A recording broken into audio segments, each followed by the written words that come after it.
بسیار مرا متعجب ساختین. چرا بچیم؟ ما همسر آینده خود انتخاب کردیم. 1 ساعت تیر شد.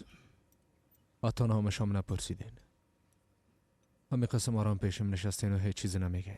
شرکت صاف‌سودا داروهای را پیشنهاد می‌کند که برای بیماری‌های درونی و بیرونی انسان دوا بخشند. از قبیل فشار بلندی، گایمرید، بیماری‌های معده، روده، گرده، جگر، عضوهای هاضمه، درد گلو، راه نفس و غیره. اینچنین اگر شما بیماری‌های پوست دارید، به مانند پسریاز، سفیدشوی پوست، داغ‌های سیاه، پس داروهای صاف‌سودا به شما کمک می‌رسانند. غیر از این اگر شما مشکلات اورولوژی و گینکولوژی داشته باشید، پس به شرکت صاف‌سودا مراجعه نمایید و اینچنین مشورت طبی بگیرید. همچنین برای زیاد کردن ریش و موی سر، با قوت کردن مردانگی، داروهایی را با نمود کپسولا و روغنی که به سطح درد دوا دارد پیشنهاد می‌نماید. برای فربه یا خراب شدن داروهای BCA، پروتئین و گنرهای صاف‌سودا عین مدعایند. برده رساندن به همه شهرهای روسیه در مدت 3-5 ساعت. رقم‌ها برای تماس در روی اکران. صفحه ما در تیک تاک sofsavdo.tjk. اگر از نام نورانگیز فیلم مراجعه نمایید، به شما تخفیف کرده می‌شود. از همین خاطر متعجب شدم. ما فکر میکردم که حالا مرا سوال پیچ میکنین که او دختر کی است، از کدام خانواده است. اگه میپرسیدم و میخواستم که برام بگویی چی فایده داشت بچیم؟ ابی از تو تصمیمت گرفتی. منظورم ای است که تو نخواستیده ای باره نظر مادرت بپرسی. بعد از این که انتخابت کردی آمدی و به ما خبر دادی. ما قسمه که مناسب میبینم رویه میکنم. مادر لطفاً این قسم نگوین. البته که به من نظر شما مهم است. ما میخوایم بفهمم حال کوره ببینین چی احساس خواد کردین. بیازم هم شما را از همین خاطر اینجا خواستم.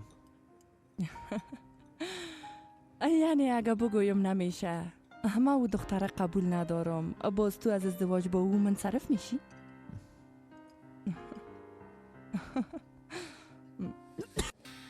خواهر تو خوب هستی؟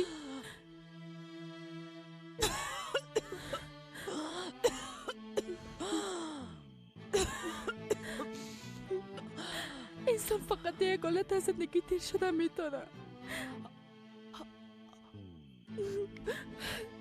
او هم فقط وقتی کسی را دوست داشته باشی از دست بدیش. من وقت نازله مست استاد و میخواستم خودکشی کنم. پس معلوم میشه که تو هم یوسف خان از دل و جان دوست داری خواهر. جانم بیشتر.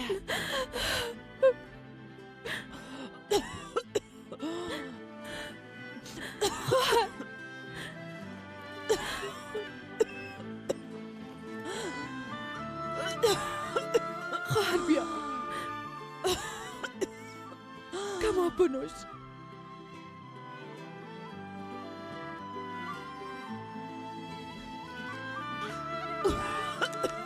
مامیال بوتلا پر کده بیارم تو هم اینجا باش.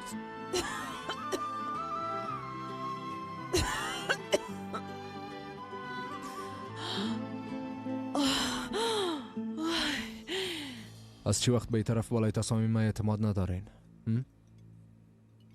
کدام وقت ازم خواستین که از تصمیم خود منصرف شوم؟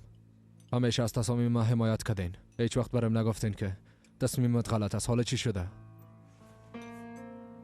تو هم اولین بارت است که قسم گپ میزنی بچی. وقت بابا طول بودی هیچ وقتی گپا را نگفته بودی. حتما این دختر بسیار متفاوت است. بله متفاوت است.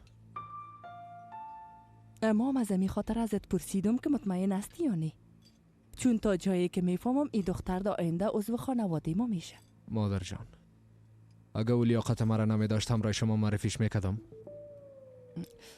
یوسف بچیم، بیبی تو باید در تصامیمی که میگیری بسیار دقت کنی ها، مخصوصا در این قسم موارد. بیبی پیشتر خودت هم گفتی که ما همیشه از تصامیمت حمایت کردیم، همیشه ارگبت تایید کردیم. از زمان طفولیت تا حالا با تو هم نظر بودیم. حتی وقتی که او زن پسته به خانه ما آوردی و گفتی که این مادر طفلم است. ما بدونی ای که اشتباهات تبرخت بکشم وظیفه مادریم انجام دادم. بعداً طفل متولد شد. خواستی که معاینات DNA صورت بگیره. اما بیبی بچیم، ما بدون کدام شک قبول کردم که او نواسیم است و خاموش ماندم. اما حال موضوع ازدواجت مطرح است. ای که نظر مرا نپرسیدی و مرا هیچ حساب کردی. اگه بگویم قلبم نشکسته باز مطمئن باش که دروغ گفتیم. مادر جان، قبل از اینکه او را بشناسین بینتان فاصله ایجاد نکنین. نمیفهم چرا قسم گپ میزنین فقط که همراه او مخالف باشین. ما میخوایم که شما با هم خوب باشین، چرا که من هر دویتان دوست دارم.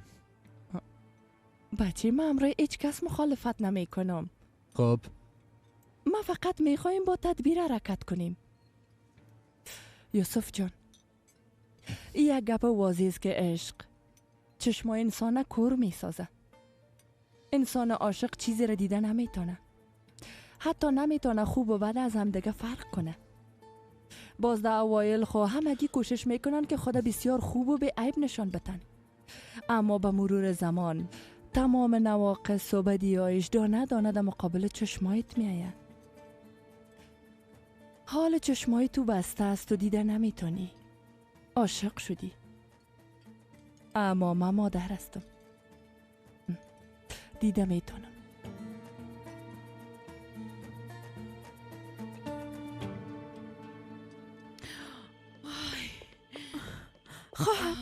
خواهر بگی کم آب بنوش.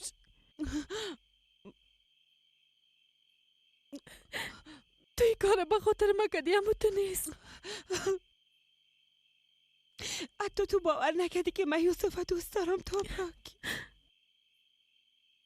باور نکردی. اگه من رفته این گپه به یوسف میگفتم او هم باور نمیکرد. باز اون وقت من چی میکردم؟ بگو من چی میکردم؟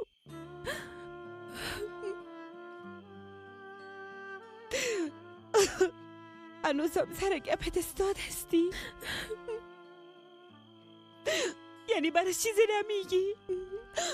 حالا دیگه این کار کده نمیتونم. زنده باشی توبراک، زنده باشی. تو سرم اعتماد کردی، ما همراهت وعده میکنم. وعده میکنم کوره بسیار خوش نگاه میکنم، بسیار. حالا خب من با یوسف خانی چیزی نمیگم، اما که یک روز تمام چیز بر مولا شو و از من بپرسه که تو درباره موضوع چیز را میفهمیدی، پس من برش دروغ گفته نمیتونم. خواهر وعده میکنم که قسم نمیشه وعده میکنم نمیشه. خواهر تو کاری کردی که دوباره یوسف به دست بیارم. تو برام یک زندگی نو بخشیدی. بعد ازی نه کدام دروغ می باشه و نه کدام بازی. وعده میکنم خواهر جان، 1000 بار وعده میکنم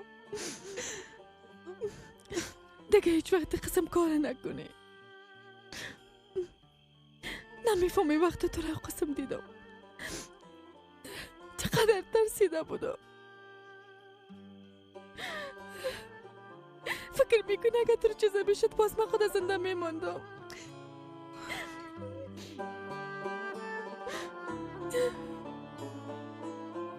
فقط که من چشم پا تصمیم گرفته باشم. میفهمین که او را چند بار امتحان کردم به خاطر که جواب سوالای ما پیدا کنم. یعنی که از اول در این باره مطمئن نبودی؟ البته که مطمئن نبودم. تنها به اونه بلکه به هیچ دختر اعتماد نداشتم. اما او در هر امتحان با ما یک درس جدید داد. حالا چی میگین؟ فهمیدم. پس قسمی اعتمادت را به دست آورد. بله. چرا اینقدر نارام هستی یوسف؟ بسیار به تشویش هستی. بله، به خاطر شناختن او دختر چند سوال پرسیدم. تو هم کوشش کردی از او دفاع کنی. نه خیر، دفاع نمیکنم. وقت شما مخالفت نشان دادین باز ما هم همین قسم رفتار کردم. بچه، ما خو نگفتیم که او دختر مقصر است. فقط از تجارب زندگیم برات گفتم. آرام باش، یک دانیم. شاید هم از هم دیگه بسیار خوش ما بیایه. انشالله. انشالله. البته اگه خدا به وقت برسانه. میبینی که هنوزم اینجا نامده. بله، ما هم نمیفهمم چرا اقنا وقت کرد. حتما کدام دلیل قناعت بخش داره.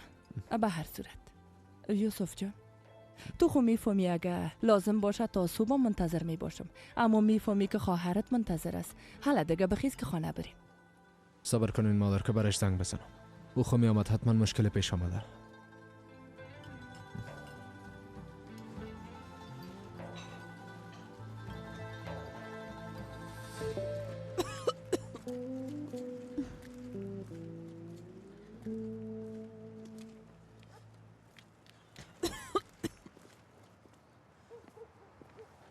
خواهر جان من دیگه باید خانه برم. تو هم باید به غذا خوردن بری. راستش من نمیخواستم برم، اما وقت نشد که به یوسف خبر بتم. آره نمیشه که اونا را منتظر بانم. تو راست میگی خواهر جان. بسیار زیاد تشکر توبرک. خواهر جان تو خوب هستی؟ خوب هستم، تو تشویش نکن. به خاطر کل چیز تشکر.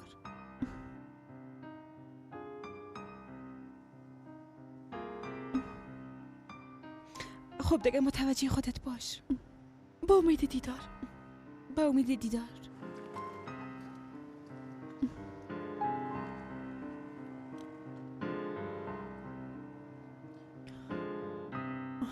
بس از دیگه بچه مقدر جگرخون نباش.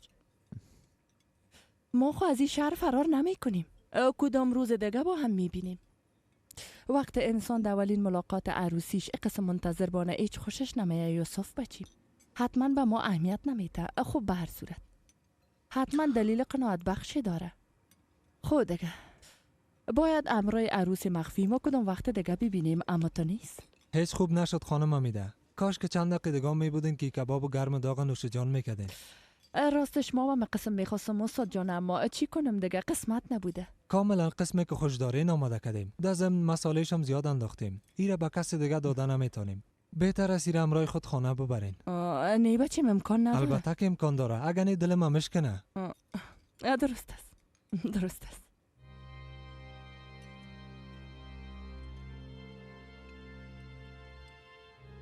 ایره زود ببرده موتر یوسف خان رو نجله کن. بچشم. لازم نیست ببرین استاد. مهمان ما آمد. غذا رو همینجا بیاره. هر قسمی که شما بخواین.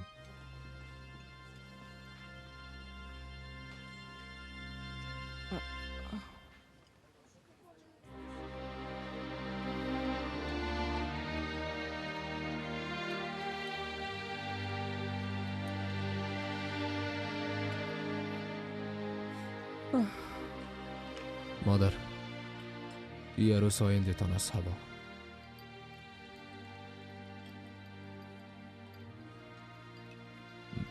حتما منتظر کدام بیگانه بوده. وقتی هوا را دیدین تعجب کردین.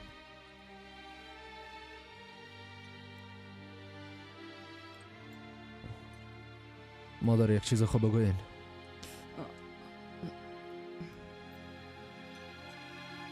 خوش آمدی.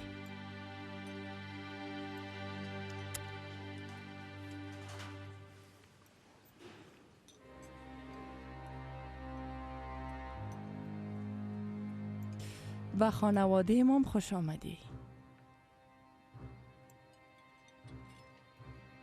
خوش باشین. خانم حمیده مرا ببخشین.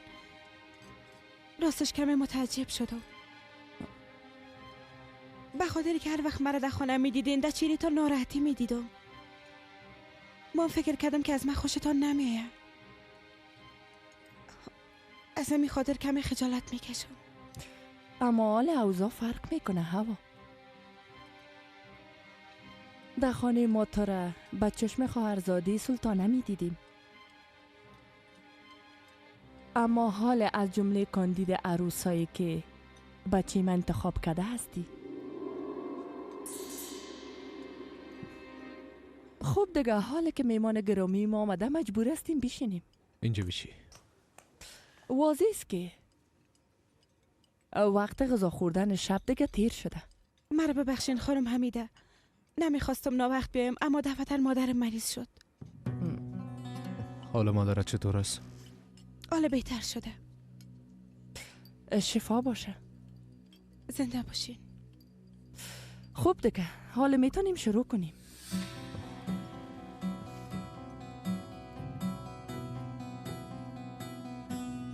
نه ای کارا خلاص میشه و نه ای جنجالا.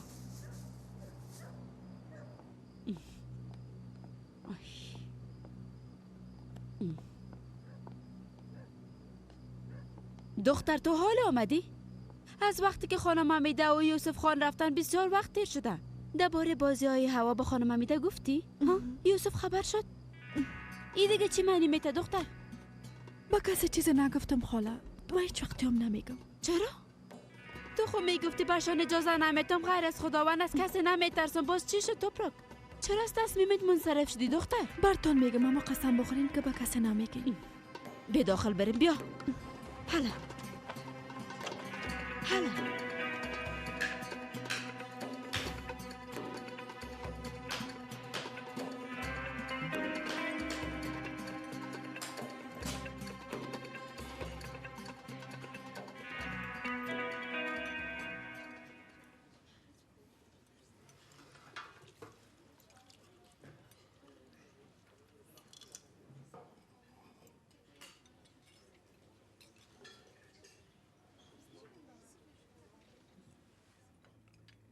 گردنت چی شده؟ چیز مهمی نیست. تو چی میگی هوا؟ بیبی کاملا سرخ شده. وقتی آماده می شدم یک گردنبند بسته کردم. خوشم نامده کشیدنش عجله کردم. از این خاطر تو شد. درد میکنه؟ یک کمی.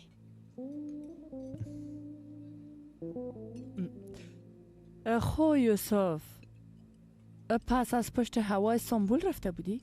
شما از این گپ خبر داشتین خانم حمیده؟ من از هر گپ خبر میشم دخترم. اگه یوسف برم چیز نگویه، خودم هم چیز را نبینم، بازم احساس میکنم که چی گپ است. مادرم یک از ششم هم داره. چی کنم دیگه بچیم؟ خانواده ما خونامو نشان داره. چشمای همگی طرف ماست، راست میگم نی؟ ای که کی نیت خوب داره و کی نیت خراب داره، ما باید همیشه متوجهی گپ باشیم و ایره بفهمیم، اما تو نیست. بی از او هم اگه خودم نفهمم، باز یک کسی پیدا خود شد که برم بگویم. اما تا وقت هوا را اینجا ندیدین نفهمیدین که یمو دختر است. بله، من متوجه چهره نارام و پریشان تو بودم. حدس می زدم که کدام گپ است، اما هیچ تصور نمی کردم که دلیل یما پریشانیت هوا باشه. اما چی فرق میکنه؟ بیبی همه چیز خود به خود برملا شد.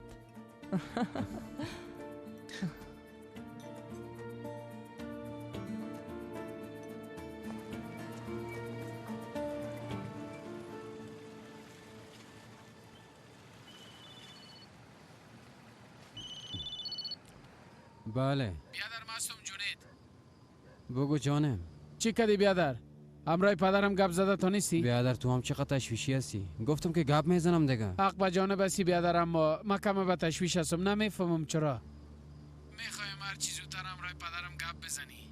اوار هنوز نشناختی، اگه یک دفعه چلر از انگشت خود بکشه باز کار خراب میشه. ایران میفهمی که من در زندان هستم. تنها امیدم تو هستی بیادر. درست است، تو تشویش نکن. من امرای بنیامین بدر گپ زده به تو اول میتم. خداوند ازت راضی باشه بیادر. راستی یک خواهش دگام دارم، میشه که باز برام خبر بتی بیادر؟ درست است. حالا دیگه شب بخیر.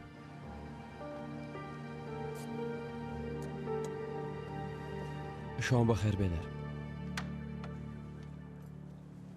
آماده هستی که بریم؟ ما آماده نمیتونم. سلطانه خواهر برام اجازه نداد. باندگه چرا؟ خوش آمدین آقا محمد. خوش باشی. خوش آمدین آقا محمد. خیریت باشه مراد. چقدر شیک شدی. نه که امشب با خواستگاری میری؟ نه آقا، خواستم کمی تغییرات بیارم. دخترم یک گلاس آب بیار. چطور هستین کاکا جان؟ خوب هستم خوب هستم. خانم کاکا میشن از غذا خوردن آمدن؟ نه خیر، هنوز نامدن. تا حالا که نامده حتما امرای عروسش بسیار خوش است. زنده باشی دخترم. خب حتما تصمیم عروسی کردن با هم دیگه در استانبول گرفتی؟ همین قسم فکر کنین مادر. در اینجا تصمیم گرفتم باز پشت هوا به استانبول رفتم. باید همه قسم باشه، چون در اوایل وقت درباره این موضوع ازت میپرسیدم میگفتی که هیچ تصمیم ندارم. اما تو نیست؟ به هر صورت کار بسیار خوبی کردین. استانبول رفتن به شما فایده زیاد رسون. خدا میفهمه که چی اتفاقات رخ داده.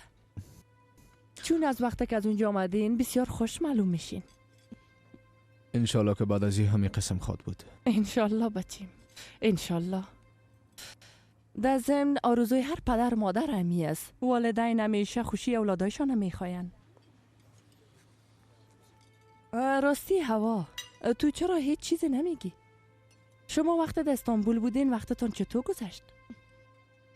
کل چیز مثل یک رویا بود. بسیار عالی. راستش من هیچ فکر نمیکردم که یوسف اونجا بیایه. وقتی او را در مقابلم دیدم بسیار متعجب شدم. بچه من همه قسم است. دوست داره هر کس متعجب بسازه. هر کس با یک دنیا خوشی متعجب میسازه. حتی اگه به تو نمیخواه با هیجان او را از بین ببره. تو بسیار خوش شدی همه تو نیست؟ بسیار. با هر کار تانستی که مرا هم هیجانی و هم خوشحال بسازی. اما بسیار هیجانی شدم. شما چی کردین به مام بگوین؟ تمام استانبول چکر زدیم خانم حمیده. من فقط دریا و زیبایی استانبول در تلویزیون دیده بودم. اما یوسف اونا را از نزدیک برام نشان داد. کاملا باور نکردنی بود. یعنی که تو استانبول هیچ وقت ندیده بودی؟ وقت خورد بودم یک بار خانه کاکایمشان رفته بودم اما چیزی به یادم نمی آمد. یوسف تنها دریا را نه بلکه بسیار جای مقبولش برام نشان داد. حتی وقتی که با هم چکر می زدیم داخل یک دکان رفتیم و پیران عروسی را خوش کردیم و خریدیمش. واقعا؟ راستش ما اول تصمیم نداشتیم که پیران بخریم. اما وقتی یوسف دید که از پیران زیاد خوشم آمده او را برام خرید. از چشماش فهمیدم خوشش آمده. باز مام رفتم و لباس خریدم. پس معلوم میشه که بسیار خوشت آمده بوده دخترم. اگه شما را بدتان آمده باشه باز معذرت میخوایم. نه جانم. چرا بدم بیایه؟ فقط یک کم متعجب شدم. به خاطر که جوان هستین هر کار به دل خود انجام دادین. او هم در قسم موضوعات مهم. از این خاطر بسیار تعجب کردم دخترم. ما وقت جوان بودیم اقدر جرأت نداشتیم. یعنی اجازهش نداشتیم. اما به هر صورت خودتون بهتر میفهمین اولادا. اما شما هنوز لباس ندیدین مادر. بسیار لباس عروسی مقبول است. همه که ببینین خوشتان خواهد آمد. البته که خوشم میایه یک دونیم. چرا خوشم نیایه؟ اما به نظر من یک کم عجله کردین. میتونستیم لباس از اروپا بخواهیم. شاید هم از انقره می خریدیم. در این کارا بسیار عجله کردین یوسف بچیم. خوب کردین.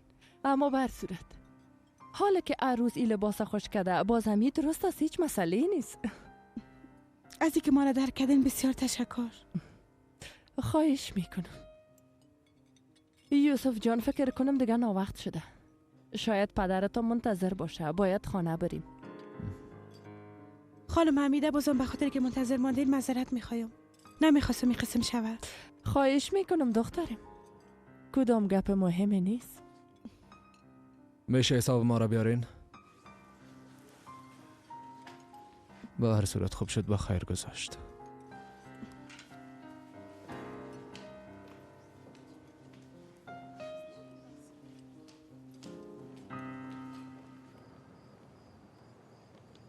شبتان بخیر خانم حمیده. تو کجا میری؟ امری ما نمیایی؟ بیزو شما را بسیار منتظر ماندم. خانه ما به اینجا نزدیک است. قدم زده خودم میرم.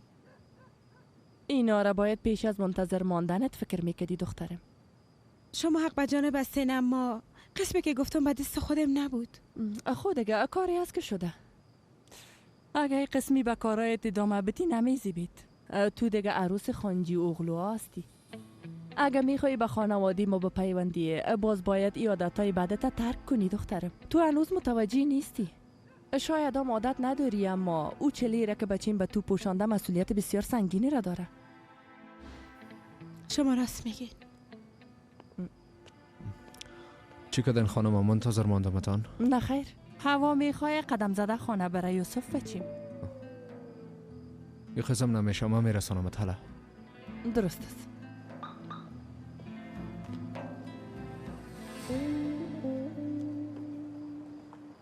ایره بیبی پس هوا خانم کوشش کرده که خودکشی کنه ها؟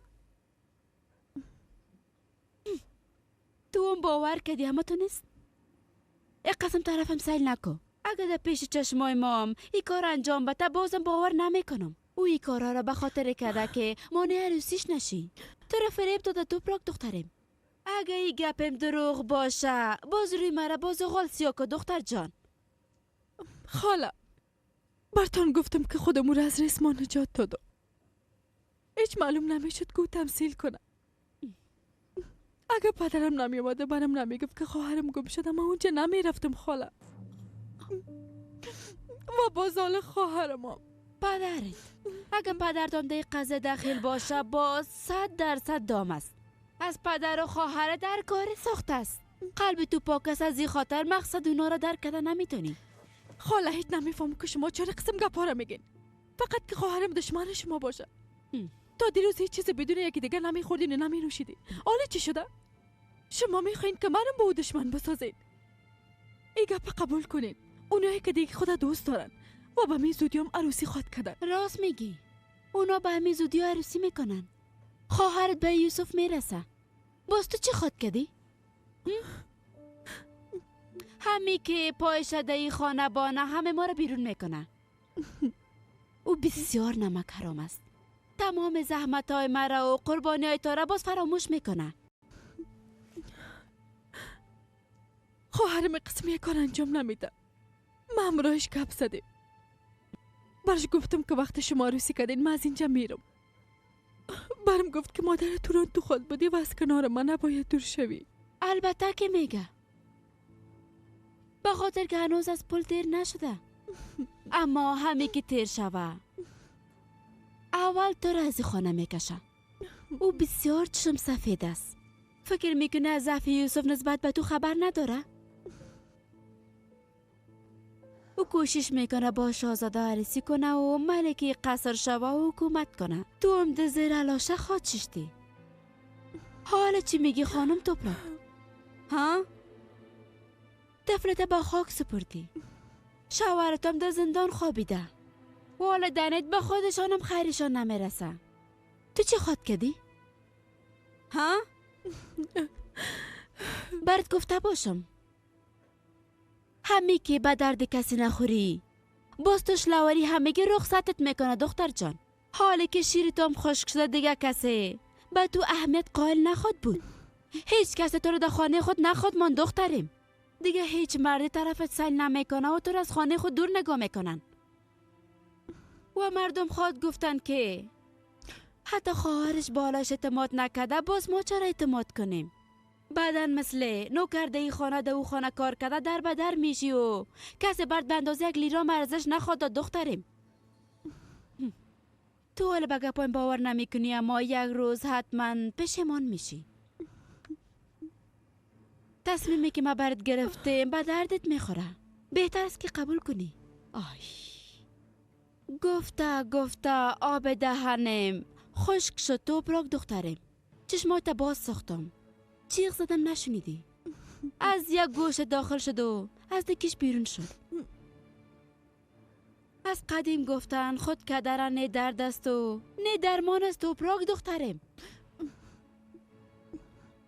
تو با دستای خود برات چا میکنی.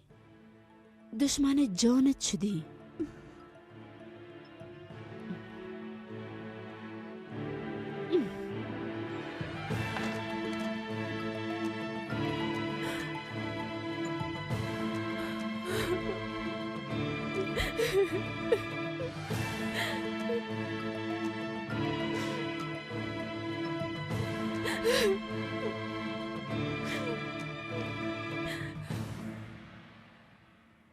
اوف از دست از دختر اوف.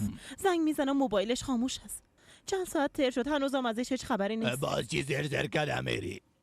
شاید به تشویش دخترم باشم اما تو نیست. اما میبینم که تو هیچ در قصهش نیستی رمزی. چرا به تشویش هستی؟ همراه یوسف خان به غذا خوردن رفته. حال میایه یا غذا خوردن اینقدر وقت نمیگیره. مطمئن هستم کدام اتفاقی افتاده. هوا کمی ناوقت اونجا رفت خانم. از همین خاطر کمی طول کشیده. حال میایه تو از کجا میفهمی رمزی؟ موبایلش خو خاموش است. تو از کجا خبر داری؟ همراه توپراک گپ زدم. پیش از غذا با هم بودن. از همین خاطر ناوقت اونجا رفتم. اگه نظر مرا میپرسید خب هیچ راضی نمیشدم، اما گپای مرا کی گوش میکنه؟ چرا؟ او کوشش میکنه زندگی خود جور کنه. تو فقط در قصه جیب خود هستی رمزی جان. اما ما فقط ایرا میخوایم که دخترم خوش باشه. با آن دیگه خانم، ما هم درباره خوشی دخترم فکر میکنم. خودت ندیدی هوا چقدر خوش معلوم میشد؟ او خوشی پیش از رفتن به این دعوت بود. همینجا جایی نشانی باشه. خانم حمیده هیچ وقت دخترم به حیث عروسش قبول نمیکنه رمزی جان. او کوشش میکنه که به دخترم یک عیب پیدا کنه تا که این نامزدی صورت نگیره. بیازو هیچ فکر نمیکنم که او به یه عروسی رضایت نشان بده. راستی این فاله چی وقت دیدی؟ فال بی خود تو هستی. اینقدرم خیال بافی نکن رمزی. چند دقیقه بعد دخترت با چشمای پراشک وارد این خانه خواهد شد. باز او وقت خود فهمیدی که گپ من راست بود. خانم واقعا که تو هیچ دخترت تا حال نشناختی. هوای ما وقت تصمیم بگیره یک کاری را کنه حتما نور انجام بده. گوش کن، اگه نیت کرده باشه که همراه یوسف خان عروسی کنه باز به هر قیمتی که شده خانم حمیده را راضی میسازه. تو تشویش نکن. فکر کنم آمد.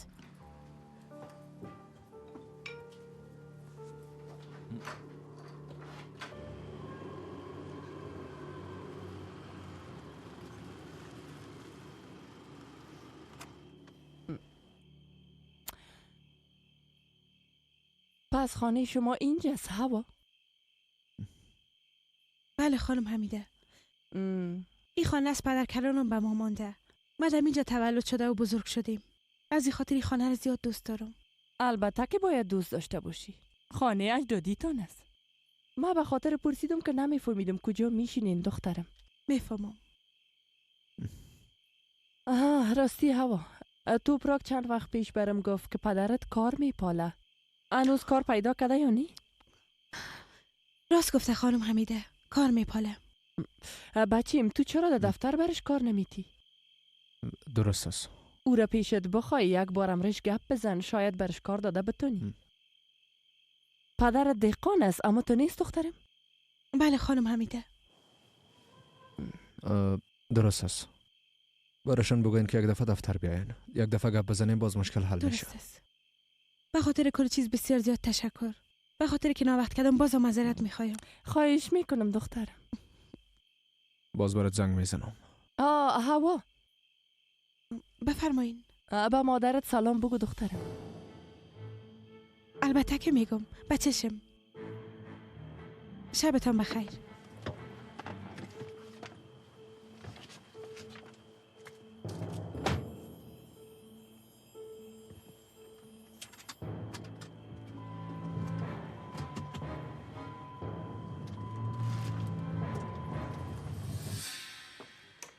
چطور هستی پدر؟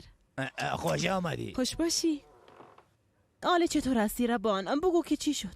از صبح تا به حالا منتظرت بودم. بگو دخترم چی شد؟ آرام باشین مادر، آرام باشین.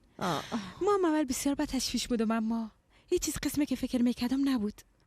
خانم حمیده از من بسیار گرم استقبال کرد. تمام شب مرا دخترم خطاب کرد و گپ میزد. در ضمن به شما بسیار سلام گفت. زنده باشه. بله زنده باشه. مادر چرا این قسم میگین؟ آله این گپا رو بانو از خود قصه کو. یعنی خانم حمیده واقعا به تو دخترم خطاب کرد؟ بله.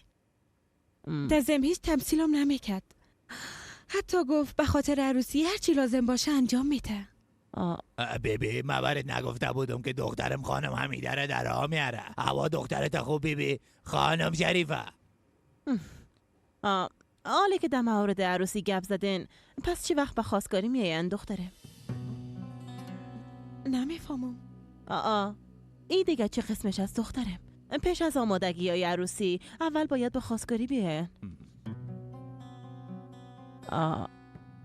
هیچ در این مورد بحث نکرده نموتو نیست؟ حتی در مورد پیران عروسی هم گپ زدیم اما در اون مورد گپ نزدیم. راستش هیچ تعجب نکردم. معلوم است که خانم در مقابل بچهش خاموش مانده. فقط نظر خودت گفته به خاطری که روابطشان همراه بچهش خراب نشه چیزی نگفته. او خودم ملایم نشان داده و تو هم فریبش خوردی اما تو نیست دختر جان. مادر لطفاً این قسم نگوین. قسمی که شما فکر میکنین او قسم نیست. حتی گفت که به پدرت کار پیدا میکنم. گفتی کار؟ این گپ دیگه از کجا شد؟ خانم حمیده امروز توپرا گپ زده بود و هم برش گفته بود که پدرم کار میپاله. وقتی فهمید که هنوز پیدا نکردین باز به یوسف گفت که کمکتان کنه. درست است. اگر در کدام شرکت مدیر مقرر میکنه پس درست است. یعنی من میرم و میایم، اونا هم یک معاش خوب برام میده. یک کار خانه برات باز نکنه پدر جان. شما از دانشگاه فارغ شدین پدر؟ توبه توبه. پرسیدن که دهقان است، گفتم که بله. خانجی اغلا با این نام و نشان خود به خود خودم از راه کار خواهد دادن. ای گپ به خودشان هم شرم‌آور است. ماده سن و سال قسم کارا را کردن نمیتونم. یک کار خوب برام بتن. یک دنیا پول دارن، با خود زیر خاک میبرن. بان دیگر رمزی جان، ما در قصه چی هستم و تو در فکر چی هستی؟ باز شروع کردی به خیال بافی؟ باز اونا خب فقط یک گپ زدن و رفتن. من خب میگم همین که از اینجا رفتن خانم حمیده گوشای بچه‌ش به ضد تو پر ساخته. اگه یک قسم نبود باز نام مام شریفا نباشه. با خاطر کل چیز تشکر مادر. زنده باشین. خواهش میکنم بچیم. همراه دختره که تو انتخاب کردی یک شب غذا خوردیم. دیگه که چی گپ است؟ ای خوانوز ای چیزی نیست یوسف بچیم. یه قدرم ساده نبود مادر. برام بسیار مهم بود. گرچه ما از اول مطمئن بودم که کدام مشکل پیش نخواهد آمد. با خاطر که شما را بسیار خوب میشناسم مادر جان. فقط هوا کمی به تشویش بود. چرا؟ نمیفهمم چرا، اما او فکر میکنه شما او را خوش ندارین. فکر میکنه شما با عروسی مخالفت میکنین. توبه توبه. پس تر است. وضع اقتصادشون خوب نیست. از این خاطر فکر میکنه ایگه پارا بهانه کده او را لایق ما فکر نمیکنین. با وجود که من برش گفتم مادرم به یه چیز اهمیت نمیده. به هر صورت امشب خودشم متوجه شد. شاید دیگه راحت شده باشه. خدا کنه. پول برام هیچ ارزش نداره. پول چرک دست انسان است. هر وقت میتونی به دست بیاری. اما کردار و رفتار یک دختر بسیار مهم است. یک دختر باید اخلاق خوب داشته باشه یوسف بچیم. اگر انسان غافل از اینا باشه باز بسیار بد است. راست میگین. اما هوا را درست نمیشناسم، اما با مرور زمان هم دیگر میشناسیم و با هم عادت میکنیم. اما تو نیست بچیم؟ نه خیر، از این خاطر خود دلم جمع است. بعضی عادتهایش کاملا شبیه شماست مادر. او هم مثل شما بسیار قوی است. با خاطر خانوادهش حاضر از جان خود فدا کنه. گفته بودم او از دیگرها کاملا متفاوت است. مقصدم از هم عادتهایش بود مادر.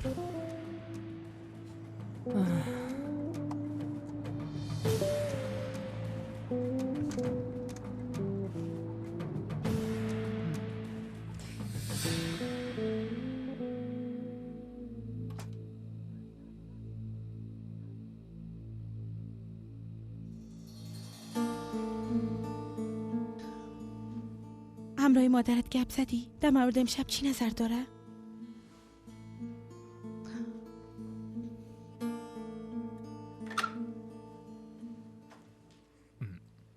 خانم حمیده شما آمدین؟ آمدیم. یوسف کجاست؟ از موتر بعضی چیزها را میگیره. حال میایه. خب دعوتتون چطور بود؟ ای که در مورد عروس آینده ما نپرسیدین. پس معلوم میشه که شما هم از این موضوع خبر داشتین. از یوسف شنیده بودم خانم. وقتی دختر دیدی برش چی گفتی؟ چی بگویم جانم؟ بی از او یوسف تصمیم خود گرفته. گفتم خداوند خوش داشته باشه. ایشان دیگه چی میگفتم؟ پس دیگه باید به خواستگاری بریم ها؟ فردا شب به خواستگاری بریم؟ یا که هنوز زود است خانم؟ البته که میریم. بی از او در قسم موضوعات نباید دیر کنیم. باید دست به کار شویم. من خسته هستم. میرم که استراحت کنم. درست است.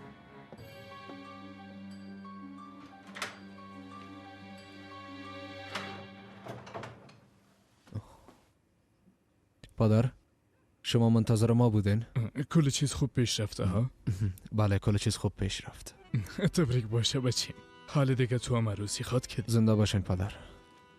نظر به گپایی که شما میزنین یعنی دعوتتون خوب بوده بچه کاکا؟ بله خوب بود. مادرم با هوا بسیار رفتار خوب. بسیار خوش شدم. حالی انگیمم خوش کده باید به خواستگاری بریم کاکا جان. بعدا هم عروسی کنین. البته.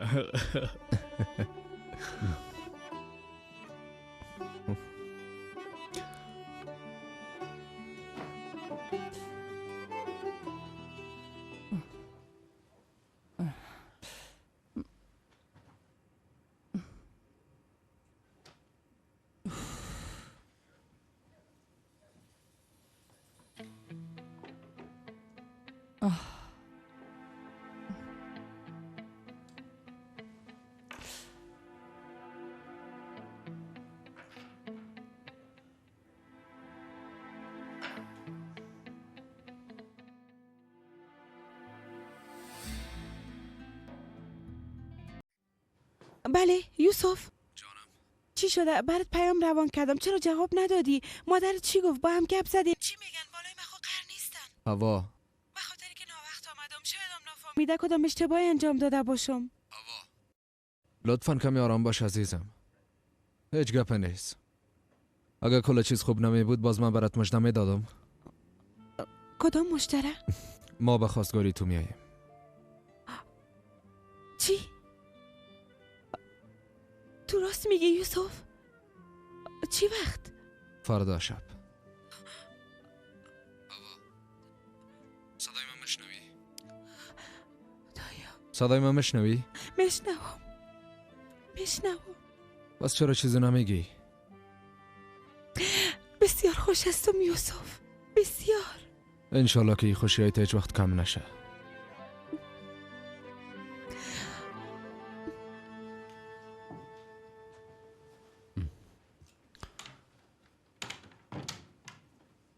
شب بخیر بنیامین بیادر. شب شما بخیر. ما محمد خانجی اغلو است. شبتان بخیر آقا محمد. خوب هستین انشالله؟ خوب هستم، زنده باشین. فردا در دکان می باشین؟ بله در دکان می باشم. میشه با هم گپ بزنیم بیادر؟ 1000 دفعه چرا نه؟ این خوب پرسیدن نمیخوایم. همیشه منتظرتان هستیم. خیرت باشه. کدام اتفاقی افتاد آقا محمد؟ نه چیزی نیست، تشویش نکن. باز فردا با هم گپ میزنیم. خب دیگه شب بخیر. شب بخیر.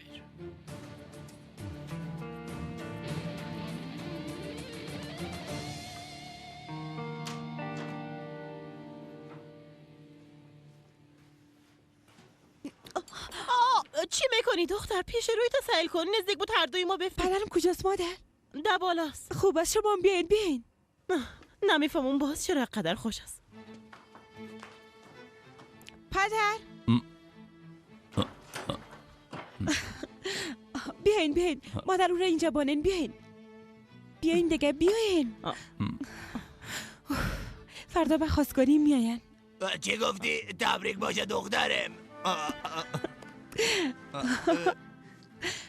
مادر جان من برای چی گفته بودم؟ اینا میبینین فردا میاین. خانم حمیده واقعا از من خوشش آمده. لطفا دیگه این قسم جگرخون نباشین. ببینین من عروسی میکنم، حداقل به خاطر من کمی خوش باشین. ای که من چی احساس میکنم هیچ مهم نیست دختر مقبوله. انشالله که تو برای همیشه خوش باشی. انشالله مادر جان.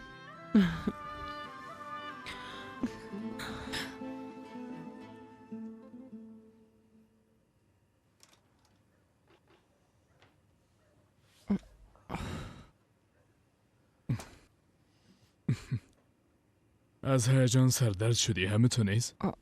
یولماس خان چند دقیقه اینجا بیشی که کمی با هم گپ بزنیم. خیرت باشه، کدام چیزی شده؟ تو به این عروسی رضایت داری یولماس خان؟ توبه خانم ای گپ دیگه از کجا شد؟ همین چند دقیقه پیش نگفتیم که فردا به خواستگاری دختر میریم؟ منظورم است که تو چی فکر میکنی؟ نظر تو در مورد هوا چی است؟ چی بفهمم دیگه؟ یعنی هنوز او دختره نمیشناسیم، خانوادیشم نمیشناسیم، نمیفهم چه قسم هستن. ما به خاطر یوسف رضایت نشان دادیم. تو فکر نمیکنی که در قبال بچه کمی بی‌مسئولیتی میکنیم؟ تو چی گفتم میری خانم حمیده؟ من هم به بچیم و هم به تصامیمش اعتماد کامل دارم. ما اعتماد دارم اما ماما نداره خانم حمیده. دیگه نشنوم. بچه ما یک دختر دوست داره و میخواه همراهش عروسی کنه. ما مورد این کار کمک میکنیم. تو چرا نمیفهمی؟ باز من فکر میکنم که هوا یک دختر خوب است. اما این دختر هیچ خوشم نامد. حمیده، این دختر قسم است و او دختر و قسم است. گفته بی از او تا حالی از هیچ دختر خوشت نامده. در ضمن حال باید بچه خود درک کنیم. او با انتخابتونه، بلکه با انتخاب خودش میخواه عروسی کنه. او خوبی و بدی خودم میفهمه. باز ما به اطمینان کامل گفتن نمیتونیم که یوسف همراهی که خوش بوده میتونه خانم حمیده. خب پس تو مگم خانوادی تو مرا انتخاب نکرده بود؟ میبینی که چقدر با هم خوش هستیم؟ نه که تو از کارت پشیمان هستی؟ حمیده، گپ در کجا بود و تو به کجا کشاندیش؟ من فقط میخواستم برات بگویم که نباید در کار یوسف مداخله کنیم. اگر نیو بازو از ما ناامید میشه. اما تو هیچ گپ نمیفهمی. من دیگه میخوابم خانم. شب بخیر.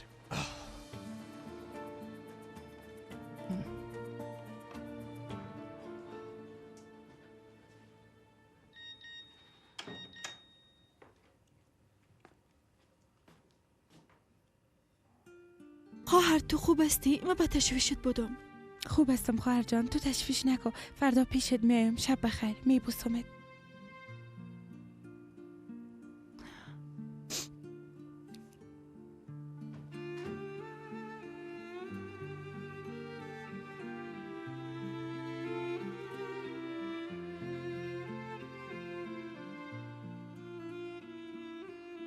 خدایا لطفاً مرا ببخش. به خاطر کارهای گذشته مرا ببخش. دیگه او اشتباه را تکرار نمی کنم و نمی کنم. تمام تلاشم می کنم تا بر او خانواده همیشه یک عروس خوب و قابل اعتماد باشه. وعده می کنم.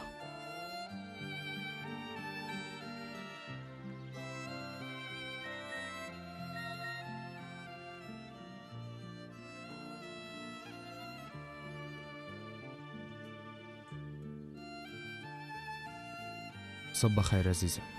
به خاطر که تو را همسر خود بسازم اولین قدم بر میدارم. انشالله که پدر تو را به من میده. اگر نداد باز فرار میکنیم.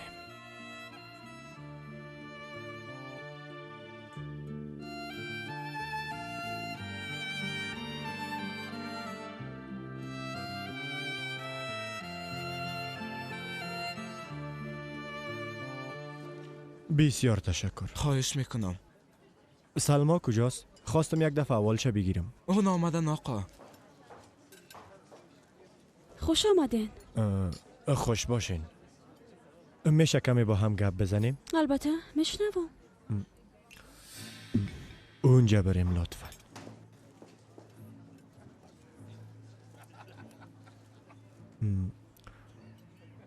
جای خوبی است؟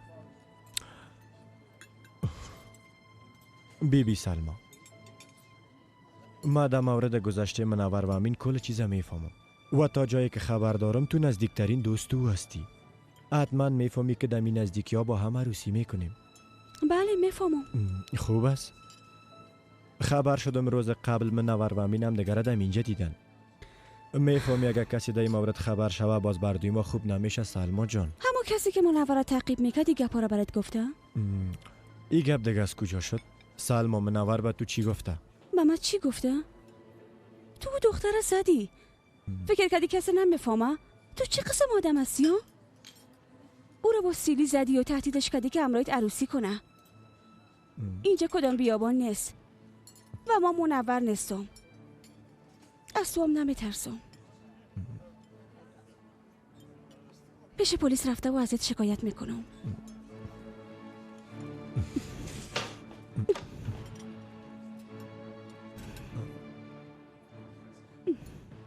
حالا گپ مرا گوش کو خانم کوچک. تا جایی که من میفهمم تو از بسیار گپا خبر داری و دیگه ای که بسیار زبان درازی میکنی. ای گپ خوب بفهم. اگه خبر شوم که گپا را به کسی دیگه گفتی باز کلتان از بین میبرم.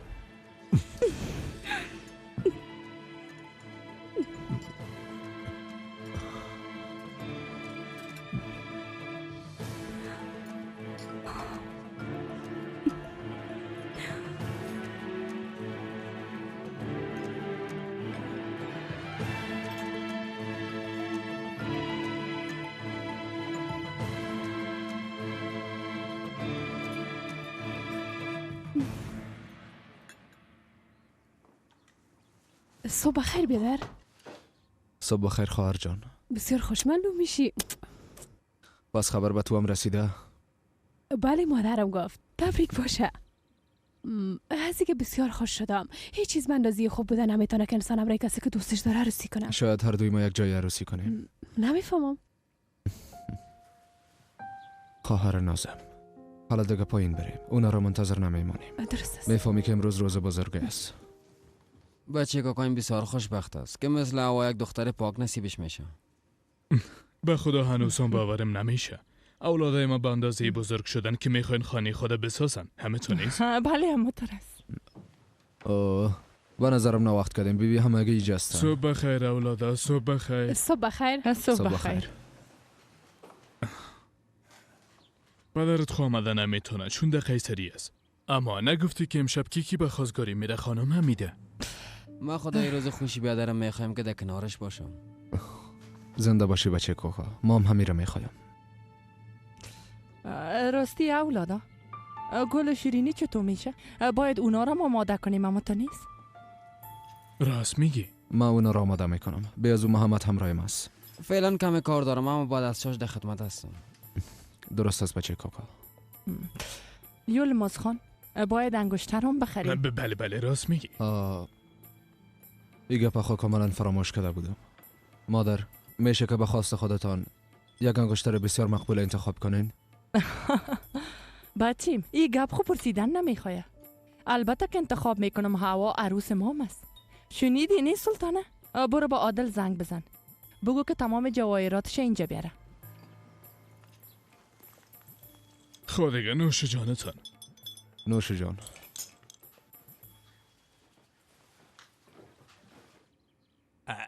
تو به خاطر امشب آماده میشی رمزی؟ از کجا فهمیدی خانم؟ هر کس ببیند فکر میکنه که داماد هستی. خود دیگه پدر دخترم کم از داماد نیست.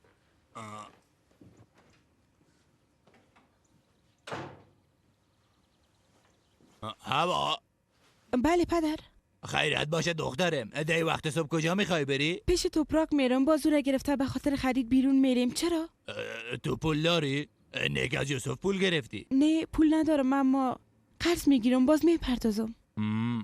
پس معلومه شه که امشب بسیار آمادگی میگیری خانم هوا. آفرین حق داری. من دیگه میرم. خداحافظ پدر. وقتی اونجا رفتی همراه خالت آشتی کو. ولی چرا؟ با چی مناسبت؟ وقتی من برات میگم همراهش آشتی کو پس باید گپ ما قبول کنی دختره. پدر هیچ لازم نیست. بیزو من دیگه به او ضرورتی ندارم. صبر کن دخترم. نسبت به گذشته حال به او بیشتر ضرورت داری. تو هنوز عروس و خانه نشدی. تا وقتی که ازدواج کنی ای که کی او خانه بزده تو حرف میزنه و کی همراهت مخالفت میکنه از تمام گپا باید با خبر باشی. این گپا را کی برات خواد گفت؟ البته که خالد. پدر تو خو میفهمی تنها کسی که در او خانه با مزد است او فقط خانم سلطان است و باید ایران بگویم که مزو نمیترسم. اما باید بترسی. او از تمام بازیایت خبر داره دختر. همراه و قسم آدم ها دشمن نه بلکه باید دوست باشی. من دیگه میرم. خداحافظ.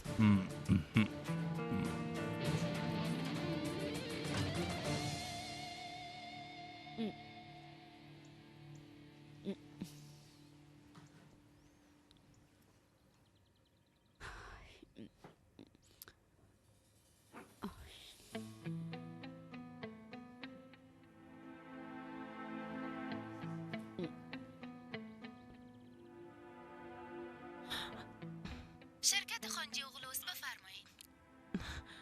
روزتان بخیر. نه من شریفه کاراگل هستم. بفرمایین خانم شریفه، میتونم کمکتون کنم؟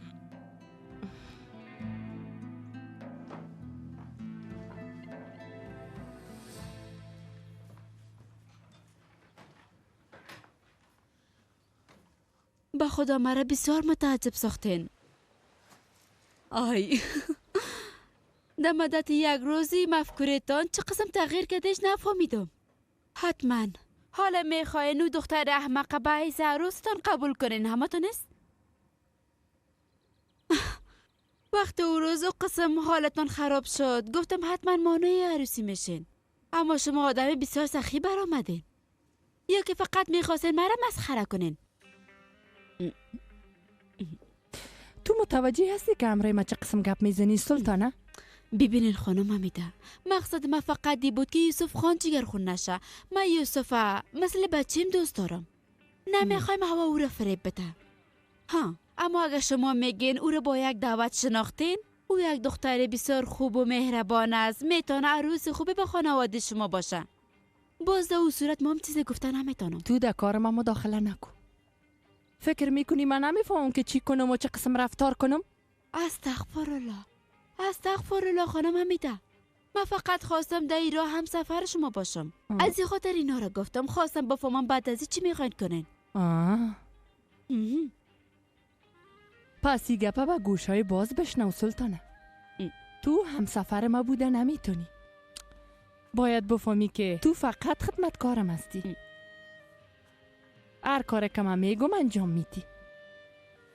در کنار من مثل یک عسکر صادق و وفادار خود بودی خانم سلطانه. ها اگه میگی که ای کارا با من زیاد است و من ای کارا را انجام داده نمیتونم، دروازه باز است.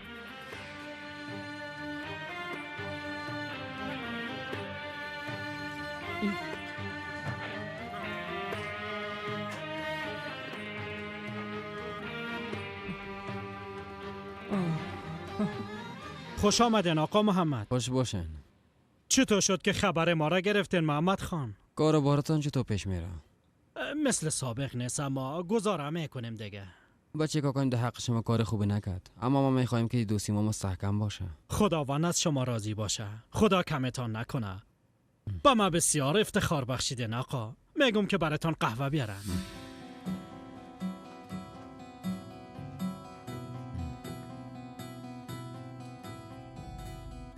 نه خیر، امروز آمده نمیتونم. خب پس طور است. حال کار شروع کرده نمیتونم، یک ماه بعد شروع میکنم. اگه خواسته باشین یک دفعه پیشتان میمون با هم گپ میزنیم. اما من استعدادش دارم. باور کنین قبل از این چیزا ما بسیار بافتیم. تمام خانواده ما در قسم کارهای ظریف مهارت دارن. خب پس حالی که بسیار عجله دارین درست است. روزتان بخیر.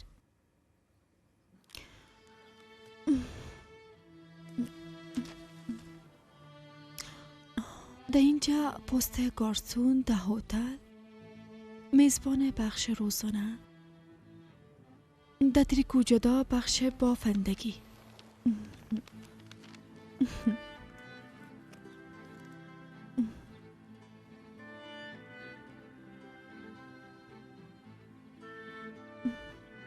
روزتان بخیر. به خاطر اعلان کار بافندگی برتان زنگ زدیم. چه قسم چیزا بافته میتونین؟ هر قسم لباس بافته میتونم، اما فعلا برای کار شروع کرده نمیتونم. درست است، بی از او ما عجله نداریم. اگه خواسته باشین یک دفعه اینجا آمده و یگان چیزای بافتگیتانم بیارین، این قسمی طرز کارتانم میبینیم. درست است. میشه که فردا بیم پیشتان؟ توبراک امرا کی گپ میزدی خواهر جان؟ تسنی چطور هستی خواهر جان؟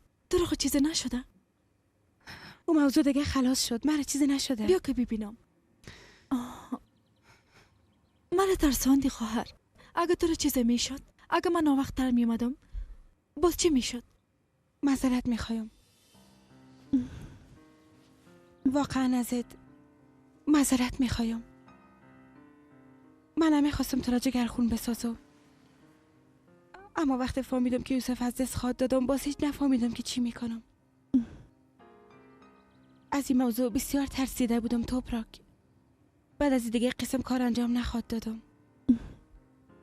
فقط تو به من باور کن خواهر جان، برات وعده میکنم. درسته. سال دیگه یک پاربان بگو که دعوتتان چطور بود؟ هیچ فرصت نشد گپ بزنیم. اگه بگویم هیچ باورت نمیشه. او خانم حمیدی که مرا در خانه اجازه نمیداد، آل کاملا رفتارش همراه من تغییر کرده. باورم نمیشد. از او کارا و رفتارهای بدش دست بردار شده، یک آدم دیگه شده. او حال مرا عروس خود قبول کرده توبراک. درست میگی خواهر. راست میگم. خانم حمیده بسیار زن خوبی است، اما من میشه فکر میکردم که او از ما و تو هیچ خوشش نمیای خواهر. ما مامی قسم فکر میکردم اما گفتم که رفتارش کاملا تغییر کرده. دزم یک گپ دیگرم باید برات بگویم. امشب به خواستگاری خواهرت میاین.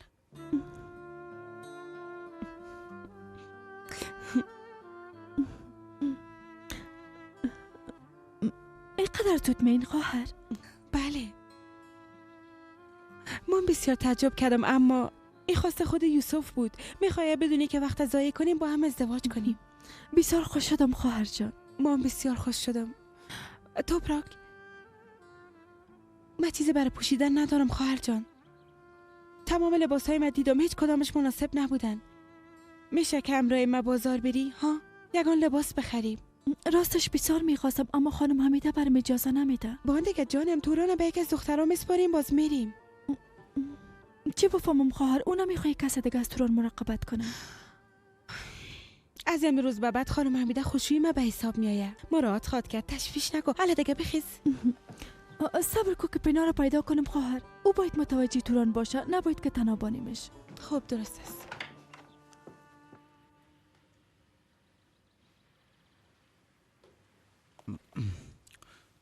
خانم حمیده، این سیده در هر جای پیدا کرده نمیتونین.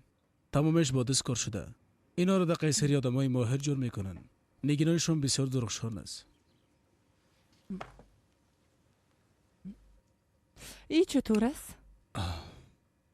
اوه خانم، به نظر شما این کمی بیارزش نیست؟ بازم خودتان میفهمین. اما نه خیر. امی مناسب است. به از او به عروس ما بسیار میزیبن. با خدا همگی از شما و عروستان بسیار تعریف میکنن و بسیار با تشویش هستن که امشب شما به خانه که خود رفتین خانم حمیده. کسایی که تشویش دارن متوجه کار خود باشن عادل. تو هم متوجه کارت باش. بله، امیر انتخاب کردم. باچشم خانم، امیر میمانم. یک قهوه دیگه منوشین؟ نه بیادر، تشکر. آقا محمد، کدام مشکلی خوب پیش نامده؟ یا که از ما چیزی میخواین؟ شما این قسم به هر جایی نمیرین؟ با آن دیگه بیادر، ما پشتان دق شده بودم، از او خاطر آمدم. پس همیشه منتظرتان میباشیم. زنده باشین. همه که قدمتان در دکان ما میمانین برکت میایه. ما دیگه میرم بیادر. روزتان بخیر. زنده باشین. خداحافظ.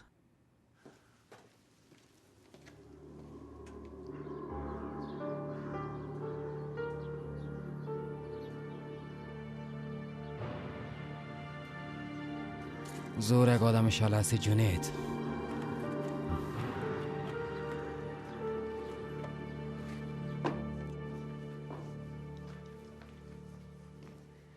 سلام جمیله، چطور هستی؟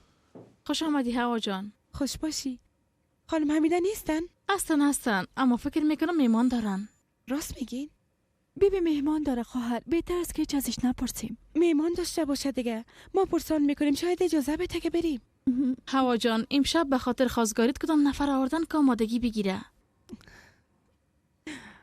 بیبی توپراک، هوا چقدر خوشحال است.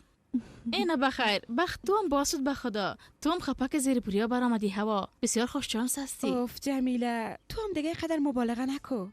توبه. تو اینجا چی میکنی دختر؟ متوجه طفل کی میباشه؟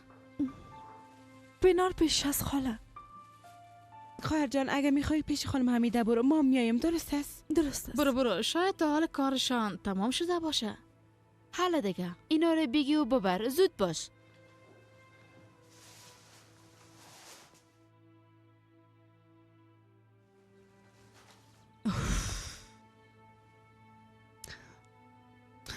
به خدا بسیار هوشیار هستی خاله. از کجا فهمیدین که میخوایم همراهتان به تنهایی گپ بزنم؟ خیرت باشه. تا با حال خواهی هیچ چیزی نبودم، حال خالت شدم. خالم نیستین؟ بس است دیگه، بیاین که این موضوع را بسته کنیم. هم شما هم ما تا حالا هر کاری که کردیم دیگه ادامه ندیم. چرا؟ چی تغییر کرده خانم هوا؟ به خاطر که کارهای ما دیگه بی‌معناست خاله. ما و شما اگه بخوایم ما از یکی دیگه خود دل کنده نمیتونیم. از این خاطر اگه شما موافق باشین من آماده هستم کل چیز فراموش کنم. اما باید گپایتان پس بگیرین. کدام گپاره؟ به من نمکرام گفته بودین. من نمکرام هستم.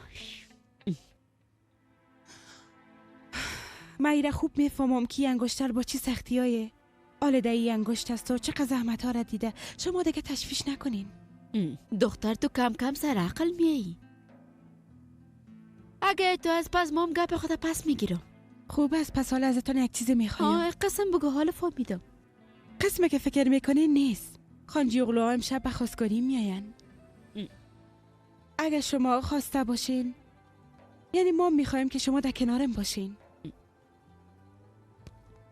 چون در این موضوع از کلگی که بیشتر شما حق دارین. اگه شما را در اونجا ببینم بسیار خوش میشم.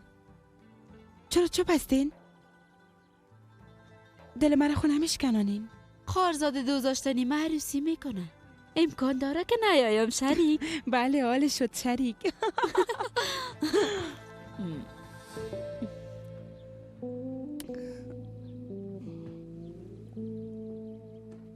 درست است عادل. زنده باشی، روز بخیر. خانم حمیده کم وقت دارین؟ بیا بیشی توپراک. سلام ینگه، چی گپ است؟ سلام عادل، وقتت نمیگیرم. وقتی چی ینگه؟ باشه گپ بزنیم. صبح پیش جنید رفته بودم، وضعش هیچ خوب نیست. از وقتی که شما چلر از انگشتتون کشیده این بیچاره هیچ خوب نداره ینگه. با تلفنش شما جواب نمیتین. رفتن نمیتونم، بیزو پدرم اجازه نمیده. پدرت چرا اجازه نمیده؟ وقتی دو نفر یکی دیگه خود دوست داشته باشن کسی حق نداره که مداخله کنه. یک راه پیدا خود کردم. هوا؟ سلام خانم حمیده. بیا بیشی دخترم. راستش خانم عادل یکی از دوستای نزدیکم است. بسیار وقت میشه که خانه‌شان نرفته. عادلم دمو مورد گپ میزد. هوا جان، من حد زدم میتونم که مفکوره و احساس تو چقدر پاک است، اما تو نمیتونی مثل دگرها ای قسم به من توضیحات بدی، حتی اگه نزدیکترین دوستتان باشه. اما بازم دوست است دیگه. شما حق به جانب هستین خانم. از این به بعد چشم تمام مردم اورگوب طرف تو می باشه. یعنی باید بعد از ای که با دوستایت و چه اندازه و چه قسم صمیمیت نشان بدی باید متوجه تمامی گپا باشی. این گپتان هیچ وقت فراموش نمی کنم. پس خوب است.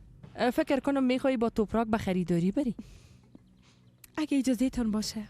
البته اگه خواسته باشه نشانی دکان را که همیشه خرید میکنم براتان بگویم. بسیار خوشخواد شدم.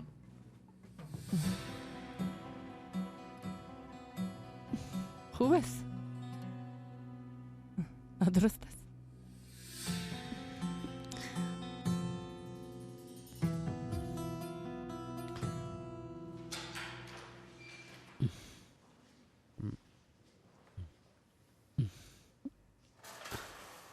بیادر قربانتان شوم، بگوین که خبرهای خوش آوردین. امرای پدرم گپ زدین، او را راضی ساختین که به خواستگاری هوا بره. با خدا بسیار جگر خونستم جنید. معلوم بشه که مرغ او فقط یک لنگ داره. قسم گپ میزنه که فقط هوا دشمن او باشه. پس مال چی کنم بیادر؟ حالا دیگه سرم هیچ فشار نیار جنید. با مرور زمان قانع خود شد بیادر. هوا خود جای فرار نمیکنه، منتظر تو است دیگه. اجازه بده که طفلی آدم عملیات شو و تو هم از اینجا بیرون شوی، باز با هموره قانع میسازم. بیادر ما قدر منتظر بودن نمیتونم. خیرت باشه بیادر. نه که با من اعتماد نداری. استغفرالله بیادر، شما چی میگین؟ هوای مرا فریب خود دادن، مفکورش تغییر میتن. هنوز گپ نشده به تلفنم جواب نمیته. بیادر ما بدون هوا زندگی کردن نمیتونم.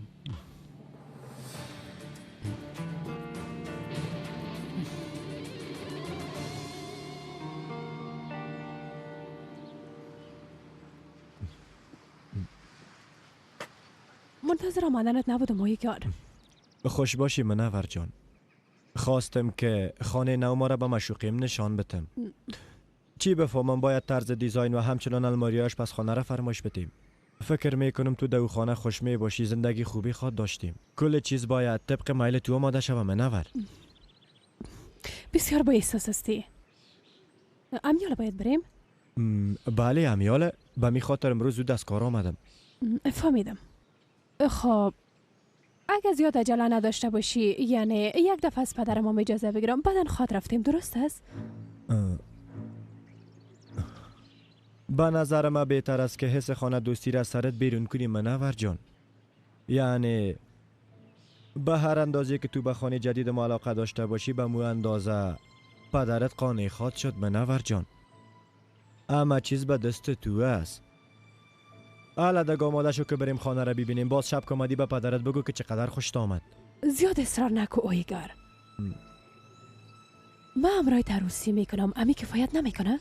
فکر میکنم به زبان ترکی نه بلکه به زبان چینایی صحبت میکنم منور. کم مانده که مرا عصبانی بسازی.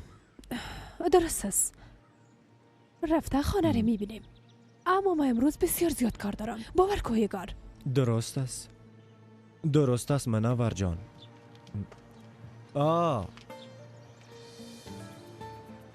امیدوار هستم که کار مهم تو دیدن سلمان نباشه منور. شنیدیم که شما دوتا بسیار غیبت مرا کردین. ما از غیبت هیچ خوشم نمیآید. با سلما حتی یک زنگام نمیزنی. گپای ما از یادت نره.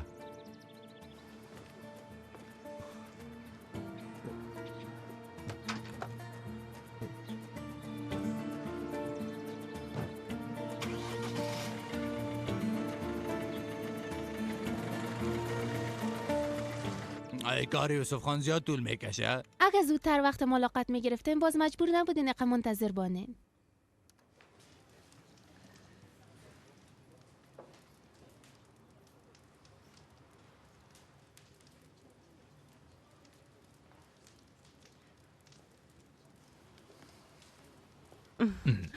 خوش آمدین. خوش باشین.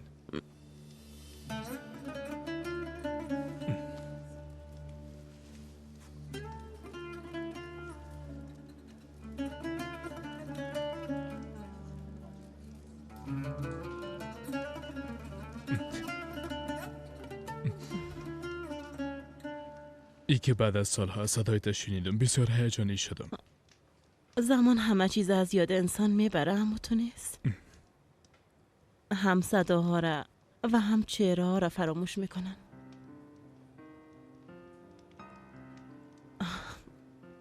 به هر صورت من شما را به خاطر گپ زدن در این مورد نخواستم یولماز خان. در مورد هوا و یوسف برات بعضی گفتنیا دارم.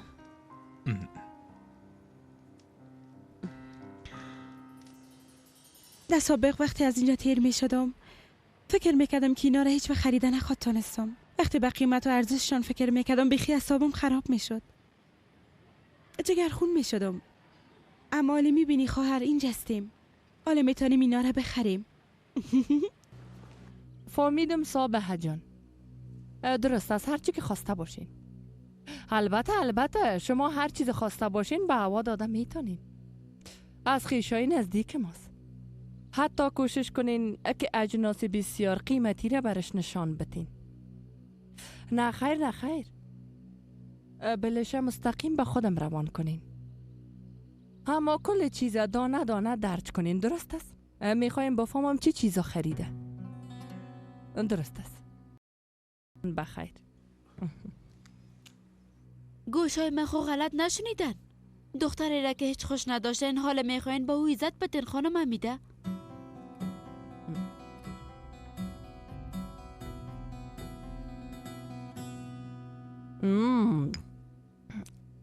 قوی خو بسیار کم است سلطانه. خانم جان من از هوا گپ میزنم اما شما از قوا گپ میزنین. خانم حمیدی را که من میشناختم مانع خواستگاری میشد، اما شما کاملا خاموش هستید. یا که خاموشی کدام بازی است؟ چطور؟ هر کس متوجه کار خود باشه. این قهوه خوشم نامد. یکی دیگه آماده کو بیار.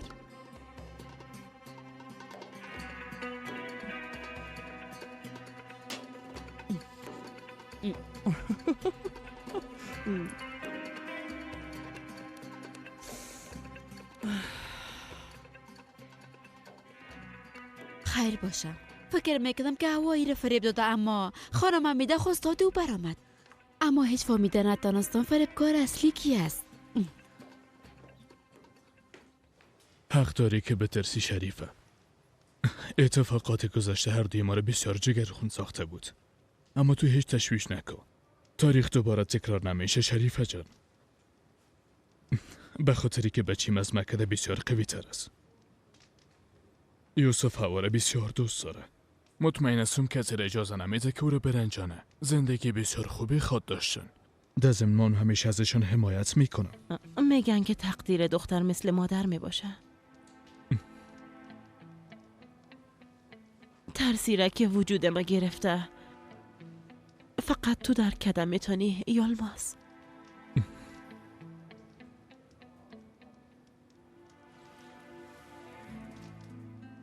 اونا مثل ما نخواد شدن شریفه.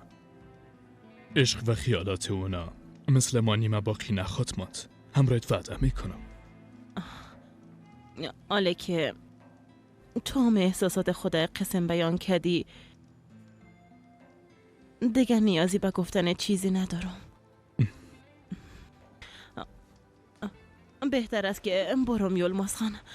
خداحافظ. خداحافظ. ای که تو را دوباره دیدم بسیار خوش شدم شریفه جان.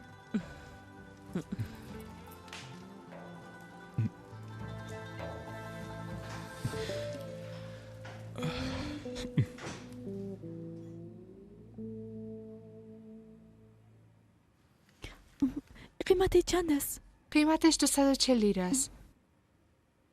اگه میخوای یک دفعه امتحانش کو دخترم. نه زنده باشین.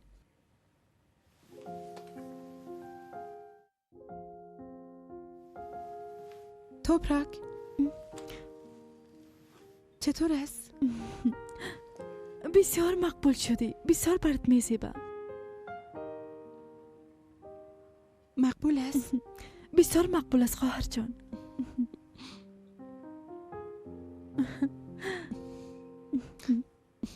درست است یوسف خان. یوسف خان منتظر شماستم. بالاخره آمد. معلومه که آدم مصروفی است.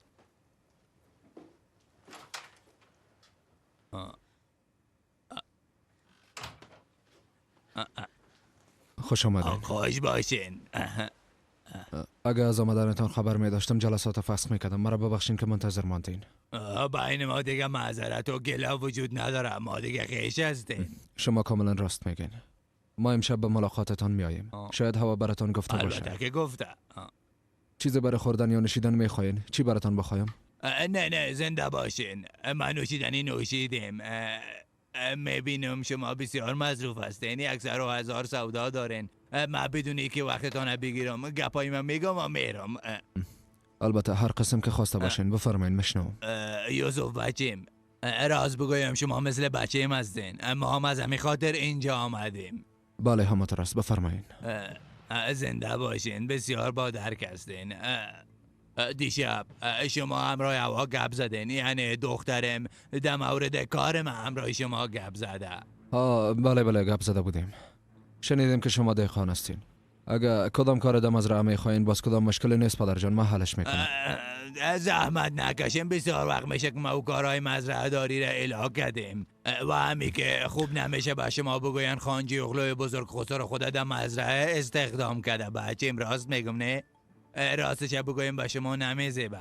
اگه بدتون نیایه میخوایم براتون بگویم اگه امکانش هست برای ما یک دکان باز کنین ها، تجارت شروع کنم. تصمیم دارم که راهنمای معاملات باز کنم.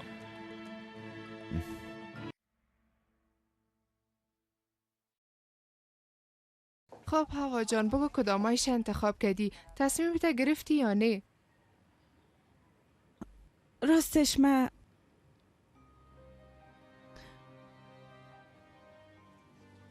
از اینا خوشم آمد. درست است. به ما بده.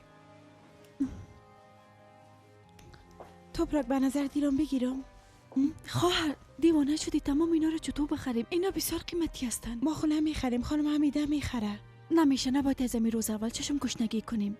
یعنی اگه نگیریم بد میشه. دل او مشکنه. خودش ما را اینجا به خریداری روان کرده. اگه میخواست تحفه بگیره باز خودش همراه ما میامد. شما اول نامزاد شوین، بعدن با هم دیگه بازار بیاین. باز وقت هر چی که خواستین بخرین. به نظر حالا نباید اینا رو بگیرین. تو همین قسم فکر میکنی؟ مطمئن هستی توبراک؟ مطمئن هستم خواهر. اینا رو نگی. اما خواهر جان، من خواهم شب چیز برای پوشیدن ندارم. به نظرت چی کنم؟ فعلا به اندازی که پول داریم باید خریداری کنیم خواهر. پول چی؟ من خب با خود پول ناوردیم. تو چی میکنی؟ اینا رو بگی. توی پول از کجا کدی؟ پول کارم است. پس انداز کده بودم. نمیشه توبراکی، تنها پس اندازت از نمیگیرم. خواهرم شب تو شب بسیار مهم است. لطفاً بگی. نمیگیرم. حساب ما چقدر شد خانم؟ حساب چی دختر جان؟ هر چیزی که خوشتان آمد بگیرین. باز حسابش خانم حمیده میپردازن. این قسم نمیشه. ما فقط امیره میگیریم و پولش میپردازیم.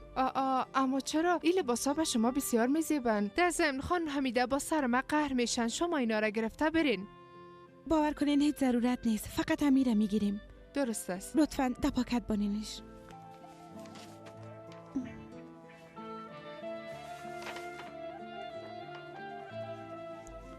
بخیر بپوشی دخترم. زنده باشین. روزتون بخیر. روز شما هم بخیر. زنده باشی خواهر جان. ایگه پا چیز دیگه بخیر بپوشی. بسیار مقبول است. بله بسیار مقبول است. تشویش نکن بچیم. اگه فعلا دکان خالی ندارین من به همسایه خبر میتم اونا به زودی یک دکان آماده میکنن. درست است؟ درست است. من میبینم باز برای شما خبر میتم. ای کار به شما خوب میشه داماد جان. ما دیگه با هم خویش هستیم. از هم دیگه حمایت میکنیم. یک دفعه به ای کار شروع کنم بهترین زمین ها رو برات پیدا میکنم. تو هم پولی چه دادم میخریشان. در ای کار بسیار فایده وجود داره. بسیار. خود دیگه من میرم. شب باز میبینیم.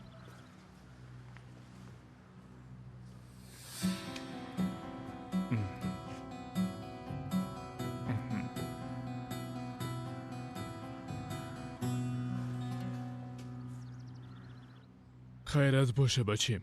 او پدر حواس همه تو نیست؟ چرا آمده بود؟ اتفاقی افتاده؟ یک چیز خوب بگو بچیم. بسیار متاثر شدم پدر. بر صورت داخل بیاین براتون میگم. بیاین.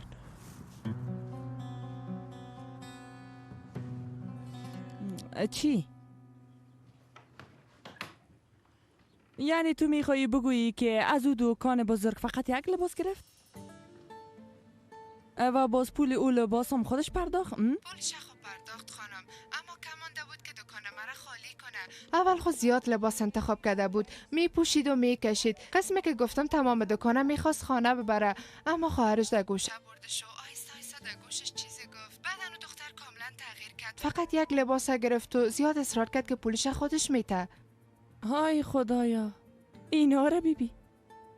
من میخواستم به هوا توفه بگیرم. به هر صورت باز من خودم هوا را اونجا به خریداری میارم. هر قسم که شما خواسته باشین خانم حمیده، قدمایتان سر چشم. خداحافظ.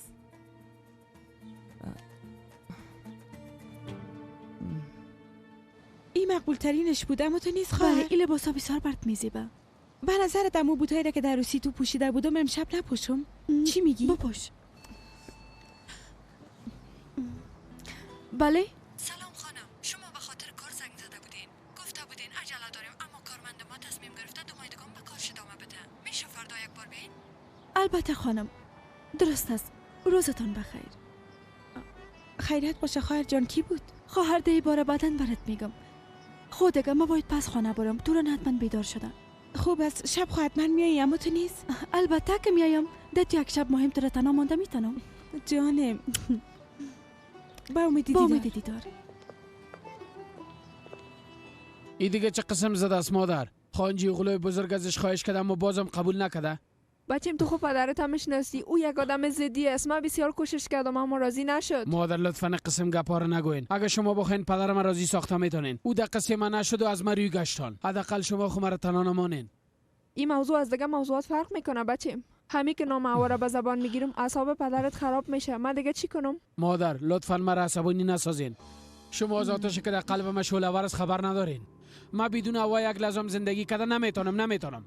گوش کنین مادر، یا رفته هوا را برام خواستگاری میکنین یا قسم میخورم که خودکشی میکنم. مقصری گپام شما خود بودین مادر. بچیم عزیزم، بچه ما قسم کدام اشتباهی را انجام داده که مدیرتان مجازاتش میکنه؟ چند بار میشه که میاییم اما بچه ما دیدن نمیتونم. آمر صاحب میشه مرا اجازه بدین که پیش مدیرتان رفته ازش خواهش کنم؟ شاید اجازه بده که بچه ما ببینم. اگه حال شما را پیش مدیر ببرم باز مجازات بچه زیاد میشه. شما حال خانه برین، هر وقت مجازات بچه‌تان خلاص شد باز براتون خبر میدیم.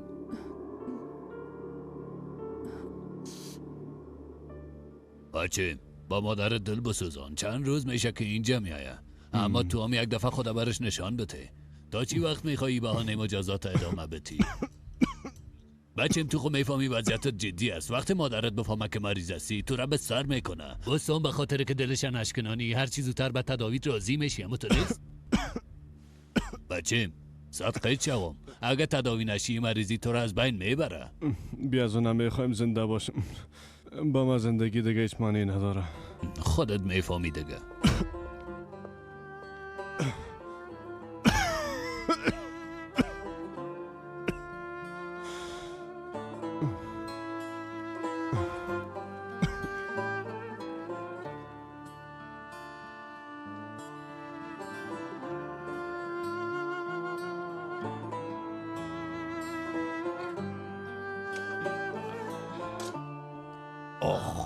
ای چقدر بوی خوش داره. آی به اینا دست نزن رمزی. مثل طفل هستی، یک روزم لباست پاک نگاه کردن نمیتونی. پس شو به من مزاحمت نکن.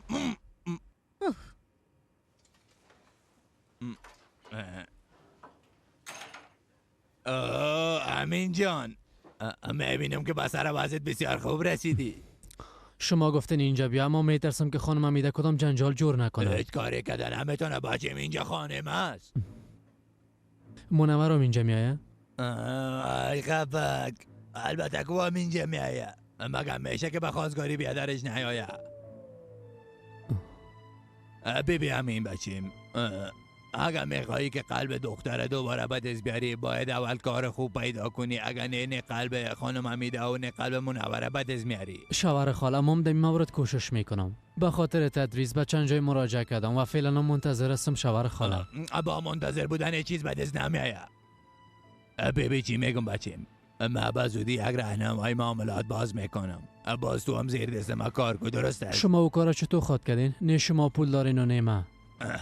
بچه منگوره بخو اما از باقش پرسان نکن. من رئیس تو هستم، درست است؟ درست است. شما دکان باز کنین ما ماده است. اما تا وقتی که من کارا رو برا بسازم تو دهی باره به کسی چیزی نگو، به خاطر که میخوایم خاله تو دخترها را متعجب بسازم. فهمیدی؟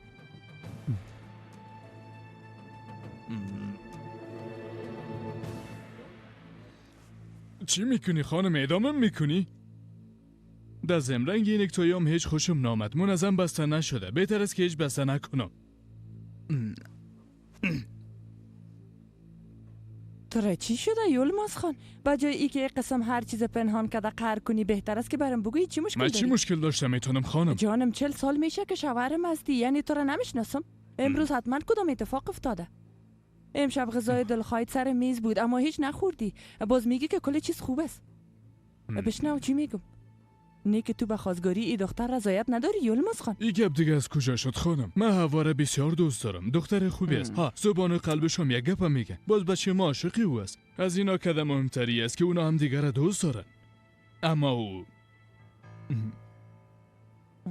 خب ادامه بده یولماز خان. اما او چی؟ خانم پدر دختر امروز کمی ما را متاثر ساخت. توبه یعنی چطور؟ راستش گناه پدر به دختر ارتباط ندارم. ما از برای خدا یولماز خان، فقط که ما از باغچه گلا یک گل دزدی میکنیم. بگو بفهمم که با چه قسم یک خانواده پیوند بسته میکنیم. حمیده امروز رمزی به شرکت ما آمده بود. خب نداره دیگه. رمزی هنوز خودی ما نشده اما میخواید که از پول داروی خانجی اغلوها فایده بعد از بیاره و ثروتمند شوه. آلی گپا دیگه چی معنی میده؟ هنوزم نفهمیده خانم. رمزی از دامادش یوسف خان خواسته که برش یک دکان باز کنه. گفتی دکان؟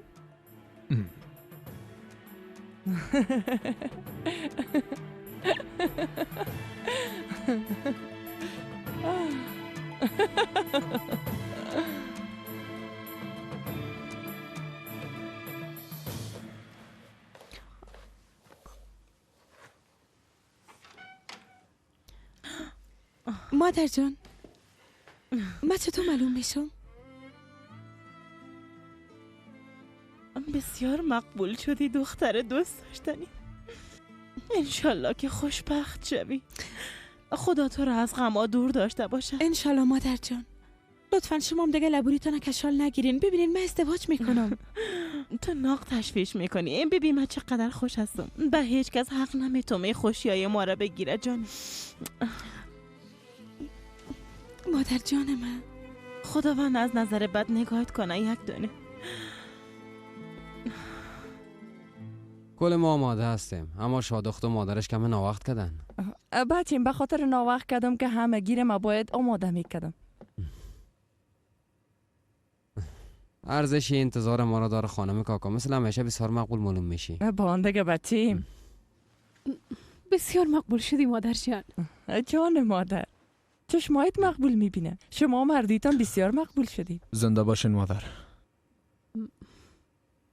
زیورا تا گرفتین یولماس خان؟ تشویش نکن خانم، گرفتمشان. انگشتر مادر کلال ما برش میپوشانین؟ با کدام مناسبت؟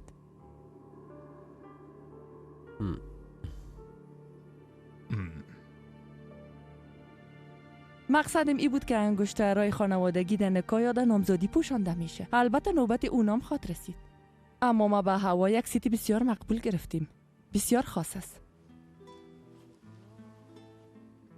خب باید دیگه بریم که ناوقت نشه. شامتان بخیر. تبریک باش آقا. زنده باشی دخترم. شام شما بخیر. خدا اگه دختر ما میریم. چشمایت روشن خانم کاکا، این بچه تروسی میکنه. ای بعد از این نوبت توست. ما برای تو هم دختر پیدا میکنم. فکرت باشه ها. اما باید مقبول باشه.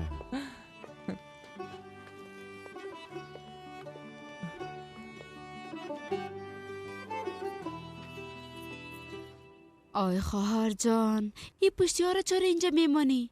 توپراک دلماری و بالشتای زرکدار است، اونا را برک اینجا بانیم. پیش از اینکه اونا بیاین باید اینجا را آماده کنیم. خاله جان، آل در قصه بالشتا نشین. به زال خاط رسیدن. توپراک دخترم کمی خارام باش. اینقدر تشویش نکن، هیچ برات خوب نیست. مادرت هم وقتی که به خواستگاریش میرفتم مثل تو بود دخترم. موضوع خواهرم کاملا فرق میکرد. خواهرم خب بدونی که رضایت داشته باشه با تو نامزاد شد. فقط که مشریف از اول میشناختم. دم از کار میکردم، از گوشم گرفتن آوردنم. گفتم چی گپ است؟ گفتن به خواستگاری میریم. خب باز شما چی کردین پدر؟ وقتی با هم دیدین از یکی دیگه تون خوشتان آمد؟ تو چی میگی دخترم؟ مادر یلماز خان گفت که همین برش میتیم و همه چیز خلاص شد دیگه. سلطانه، یکی خاطرهای گذشته را یاد کنیم هیچ کدام فایده نداره. بیبی 30 سال قسمی تر شد که هیچ نفهمیدیم. بله خواهر جان، به یک چشم به هم زدن تیر شد. اونا آمدن. بخیزین. اونا آمدن. بخیزین. من باز میکنم جانم، تو بشی.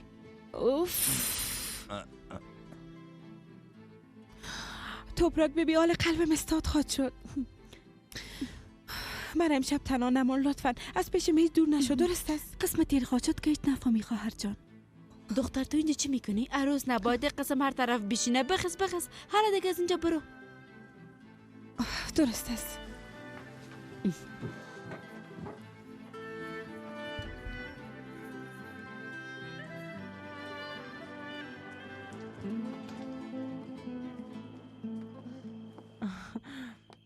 بسیار خوش آمدین. سلام خانم حمیده. خوش آمدین. شامتون بخیر. خوش آمدین آقای یلماز. خوش آمدین. شامتان بخیر. خوش آمدی بچم. بفرمایید. این چرا قدر زحمت کشیدین؟ زحمت چی خاله جان؟ بفرمایین. خوش آمدین. بفرمایین. خوش آمدین. سلام. بفرمایین. زنده باشی. خوش آمدین. شامتان بخیر. بفرما دخترم. بسیار خوش آمدین. خوش آمدین. بفرمایین.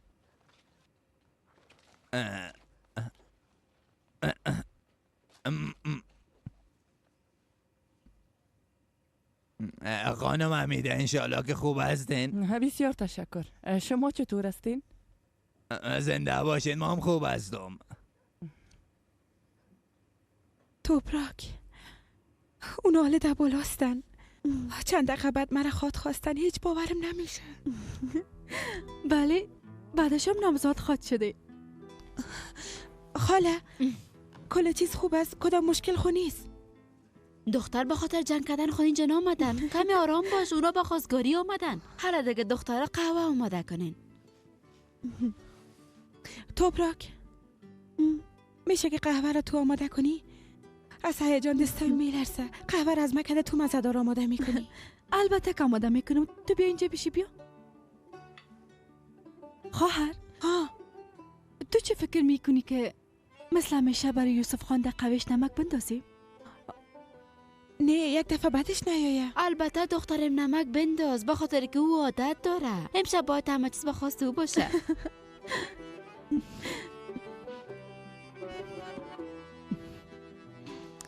خانه تون بسیار خورده است. شاید گرم کردنشان بسیار آسان باشه. بله با ما کفایت میکنه. خدا را شکر.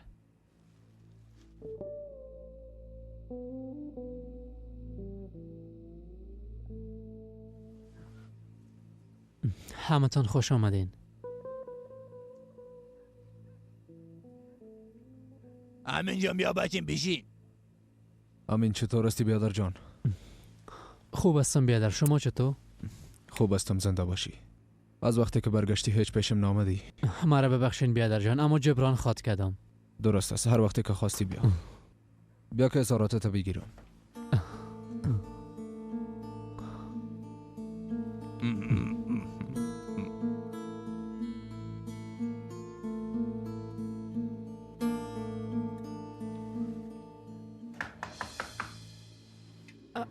خاله مگه کلشان نامدن؟ دختر تمام خانجی اغلاها در سالون هستن. پس یکی بوده میتونه.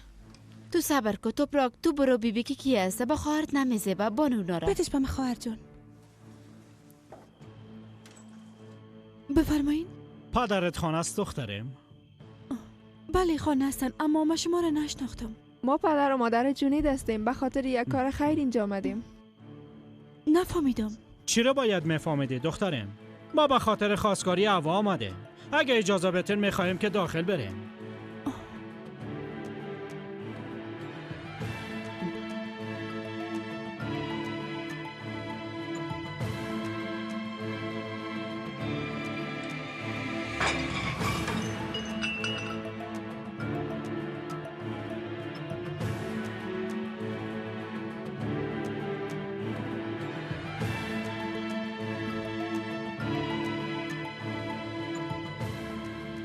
خواهر جان چرا اینقدر تعجب کردی دخترم؟ از بسیار وقتی آرزو رو نداشتی؟ با آرزو رسیدی دیگه. با پدر و مادرت خبر بده که این کار دیگه خلاص کنه.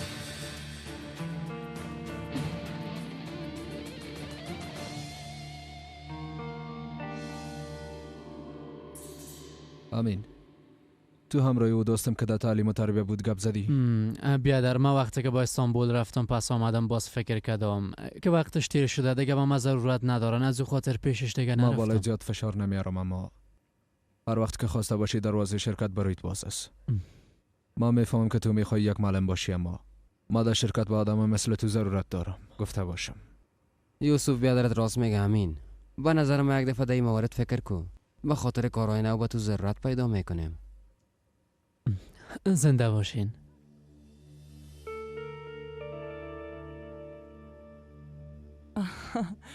فکر کنم قهوه از یونان میارن. هیچ درکایشان نیست.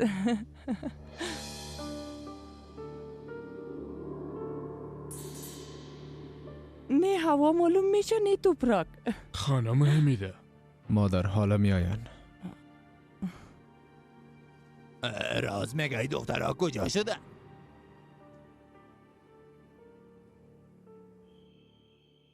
خاله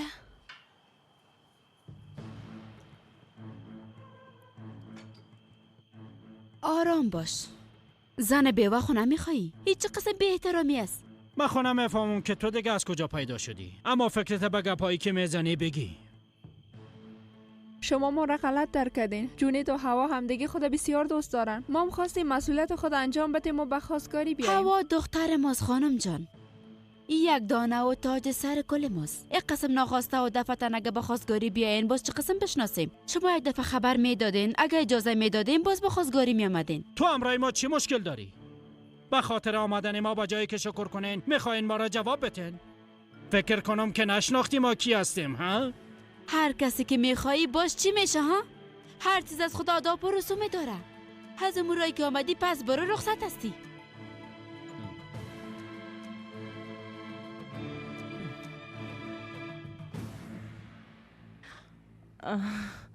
من یک دفعه میرم میبینم که این دخترها کجا شدن. با اجازهتون یک دفعه ممتا تشناب میرم. البته بچم، بیا که من برات نشان بدم.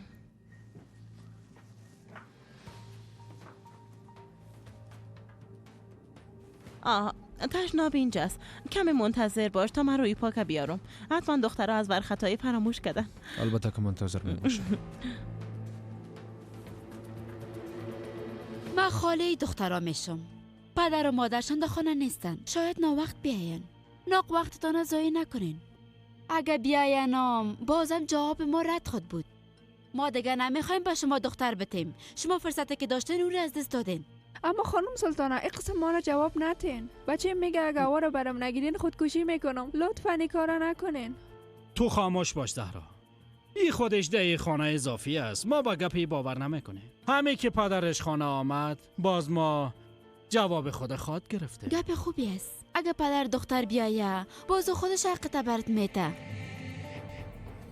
حال دیگه رنگ خود از اینجا گم کن. تو چقدر به تربیت هستی خانم.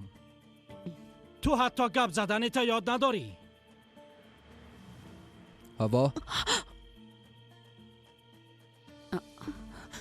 خاله از اینجا گم شوین. تو حق نداری در مورد تربیه و ادب ما گپ بزنی. بنیامین لوده ها؟ از اینجا برین. شما لیاقت ایره ندارین همراه ما وصلت داشته باشین. حالا دیگه برین. گفتم گم شوین. گم شوین.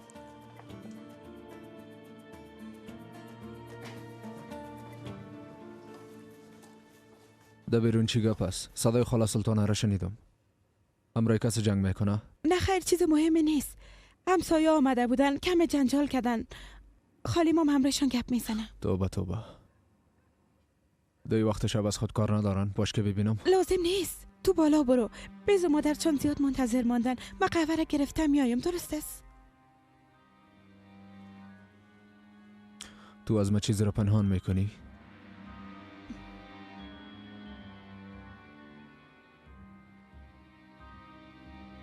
بلیاز خدا صبر داشته باش. بیبی پدر و دختر خانه نیست. کدام وقت دیگه میاییم. دیگه چرا اینجا بیاییم خانم؟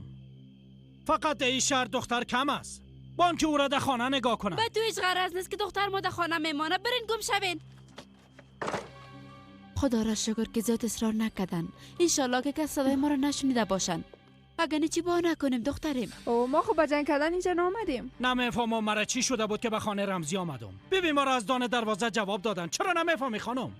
من خوب میفهمم کم رای اونا چی کنم. حداقل به بچه ما دل بسوزان و این کارا نکو. بیا که بریم خانه. حال تو هم گفته بودم بچه تام. کسی در مقابل من قسم به احترامی کردن نمیتونه. زود چو برم بیا خانم. تو چقدر آدم بی‌شرم هستی. این موضوع دیگه بسته شده. او دختر بد قوارته بگو که دیگه پشت بچه مرا الابته. اگه آسمان به زمین بخوره بازم این دوتا یک جای نخواد شدن. این گپا رو پیش خود نگاه کن. بیازو حال کی با شما دختر داد.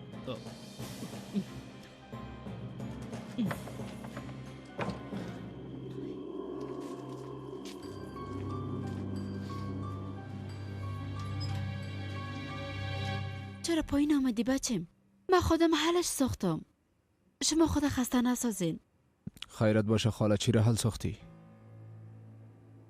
اونا کی بودن خاله؟ برات گفتم همسایه‌ها بودن. گفتن از باغچه‌تان به باغچه ما کسی سنگ زده. از این خاطر آمده بودن. درست است هوا. من از تو نپرسیدم. از خاله سلطانه پرسیدم. هوا راست میگه بچم. برشان گفتم که مهمان داریم اما هیچ حرمت مهمان نگاه نکردن. خاله فکر نکنم کسی در وقت شب به خاطر گپ خانه کسی بره.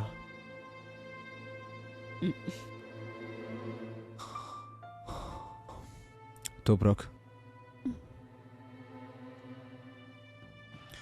تو بگو که چی گپ بود.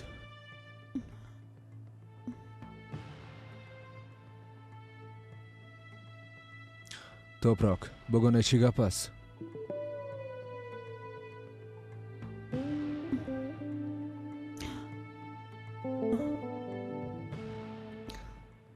توبه فهمیدم ترستان به خاطر چی است.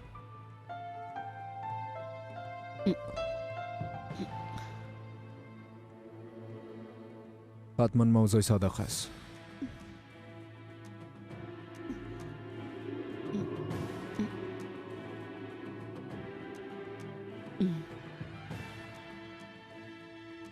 وقتی ما را دیده که اینجا آمدیم حتما قهر شده اینجا آمدن. به خاطر که عصبانی نشون برم دروغ میگین.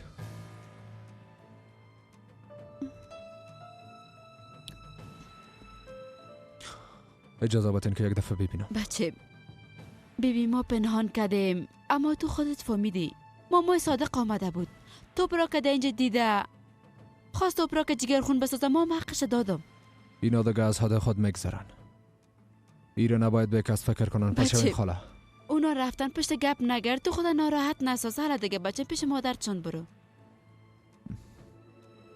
خالیم راست میگه یوسف. بذار مادر چون زیاد منتظر ماندن. حالا دیگه درست است. تو جگرخون نباش. توبراک، تو هیچ تشویش نکو. باز گپ میزنیم. خودگه شما قهوه آماده کنین. مام دیگه بالا میرم. مادرم حتما خسته شده. درست است بچیم.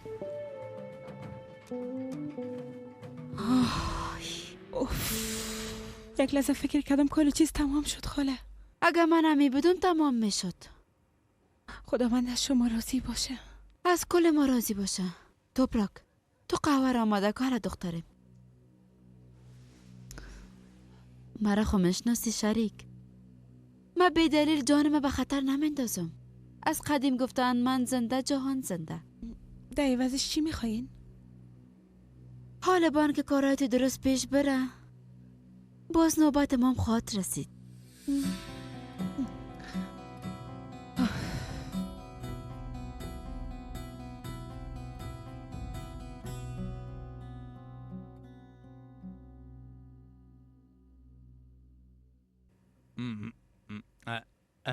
بالاخره قهوه رسید.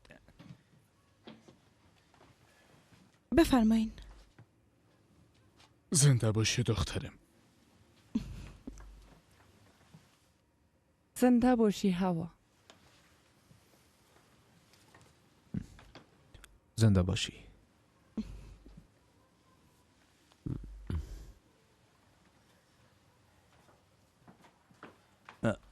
زنده باشی دختره.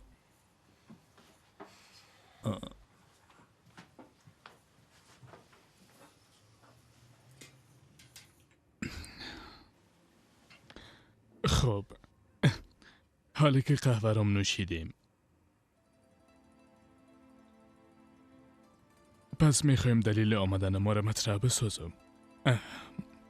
قسمی که میفهمین جوانا یک دیگه خود دیدن و انتخاب کردن. ما هم به حیث بزرگای اینا باید وظیفه خود انجام بدیم تا خوشی اولادای خود به چشمای خود ما ببینیم.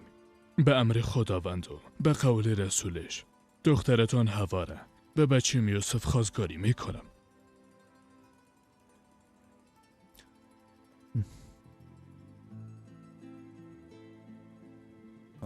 با خدا ما یوسف بچه ما را دیدیم و میشناسیم. یعنی هیچ یکی نداریم که دختر ما را تاج سر خود میسازه. به هر حال خدا خوشبخت داشته باشیشان. انشالله آقا انشالله.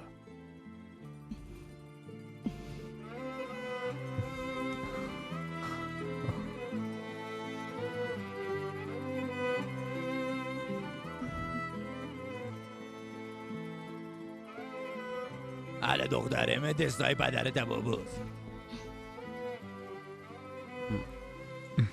زنده باشی دخترم. دستتان بتین مادر جان. خوش باشی دخترم.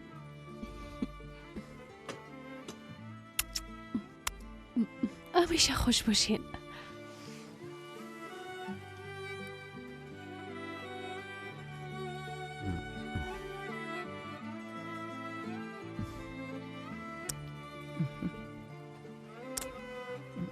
خوش باشی یک دانیم. زنده باشین مادر جان.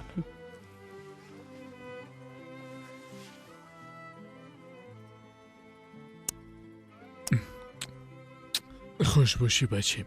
زنده باشین پدر.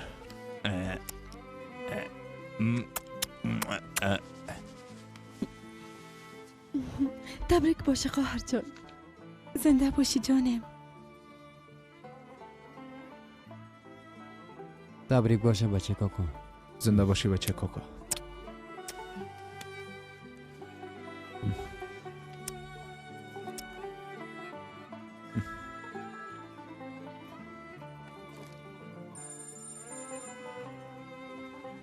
مادر اوی کار زنگ زده. من زود پس میایم.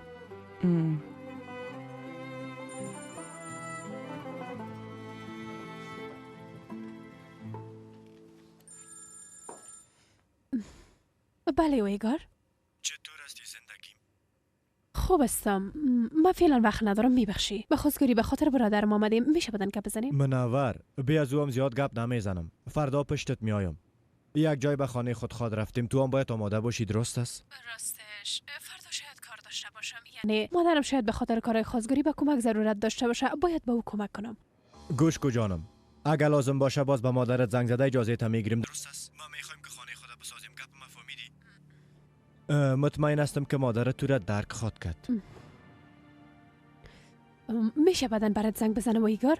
وقتی گفتم میریم پس حتما میریم دیگه. لازم نیست برام ما با نکنی. فهمیدی منور؟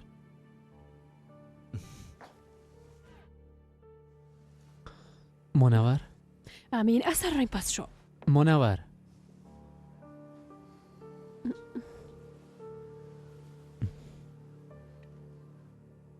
چی میشد اگر در داخل نامزدی ما و تو می بود؟ اما او قسم نیست. چند دفعه با هم گپ زدیم امین. مرا دیگه فراموش کن. منور صبر کو. میخوای من فراموشت کنم؟ بله. حتی با چشمایم سیل کرده نمیتونی منور. به خاطر که میترسی.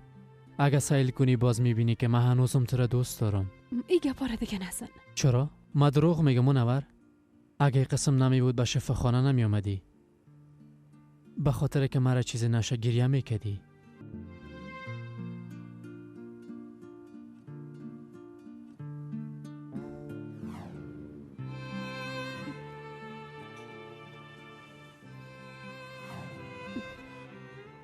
بیبی منور فایده نداره که این کار کنی. ما هم دیگر فراموش کرده نمیتونیم. اما باید فراموش کنیم. منور میفهمم که تو میترسی. ایرام خوب میفهمم که اویگار چه قسم یک انسان است. اما تو امیر بفهم. ما پشتی قضیه را رها نمی کنم. او بیشرف باید جزای تمام کارهای خود ببینه. فهمیدی؟ از من کار ساخته نیست امین.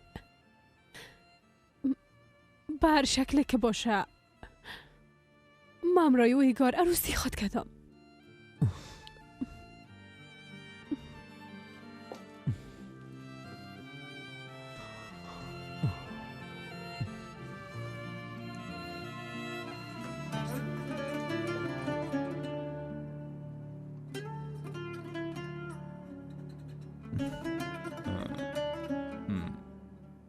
بله. با خوشی استفاده کنی دخترم. بسیار تشکر خانم حمیده. زنده باشین پدر جان.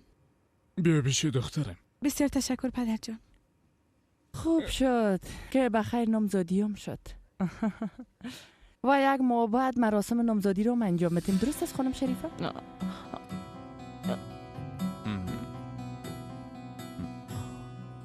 و بعد از او هم عروسی میکنیم. بچیم چرا اینقدر عجله داری؟ بچه یک دانه عروسی میکنه. باز آمادگی یا عروسی خواهی قدر آسان نیست بچیم. ما آرزو داریم. نه خیر، بی از زود از زمستان این کارا مشکل تمام میشه. ما اول نامزادی را انجام میدیم و بعدا اگر رضای خدا بود عروسی تا در تابستان میکنیم. چطور است خانم شریفه؟ خانم حمیده راست میگه بچه. هیچ لازم نیست که در این کار اقدر عجله کنیم. اقدر وقت انتظار همین روزا را میکشیدیم. یک عروسی مجلل خود گرفتیم که لایق شان و شوکت خانواده ما باشه. درست است، هر چی شما بگوین، اما با تابستان بسیار وقت مانده، حداقل تا بهار. به نظر ما یوسف حق به جانب از خانم کاکا. اگه هم دیگر نمیشناختن باز منتظر می بودیم، اما حال به خوبی یکی دیگر میشناسن، باید هر چی زودتر عروسی کنن. محمد بچیم در این قسم موارد بزرگا تصمیم میگیرن. ما حتما چیزی میفهمیم که این گپا میگه محمد بچیم. یک گپ دگاه میگم. اگه خواسته باشید نامزادی را ما انجام میدیم.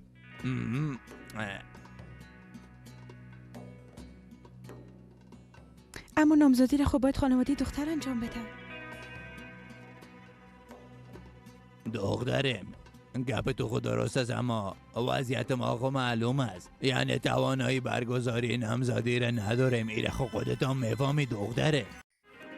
خانم حمیده اجازه بدین که رسم و رواج انجام بدیم. به اندازه توان خود هرچی از دست ما بیایی انجام خواهد دادیم. زنده باشین. البته خانم شریفه، من فقط خواستم یک پیشنهاد بتم. زنده باشین.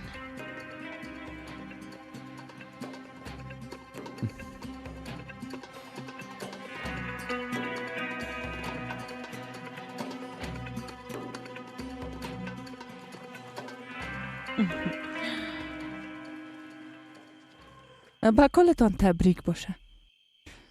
با امید دیدار خانم شریفه. با امید دیدار. انشالله که با پای همدیگه پیر شون. آمین. خداحافظتان. انشالله با پای هم پیر شون. انشالله. تو دیگه از ما شدی نه؟ بسیار خوش هستم یوسف. فکر میکنم خواب میبینم. بعد از این همیشه خوشحال میباشی، تشویش نکن. بریم دیگه بچیم. هوا بسیار سرد است، اونجا استاد نشین. بیبی هوا دختر ما میلرزه. حالا دیگه بیا که بریم بچیم. درست است مادر، میایم. شب بخیر. شبتان بخیر. شب تو هم بخیر.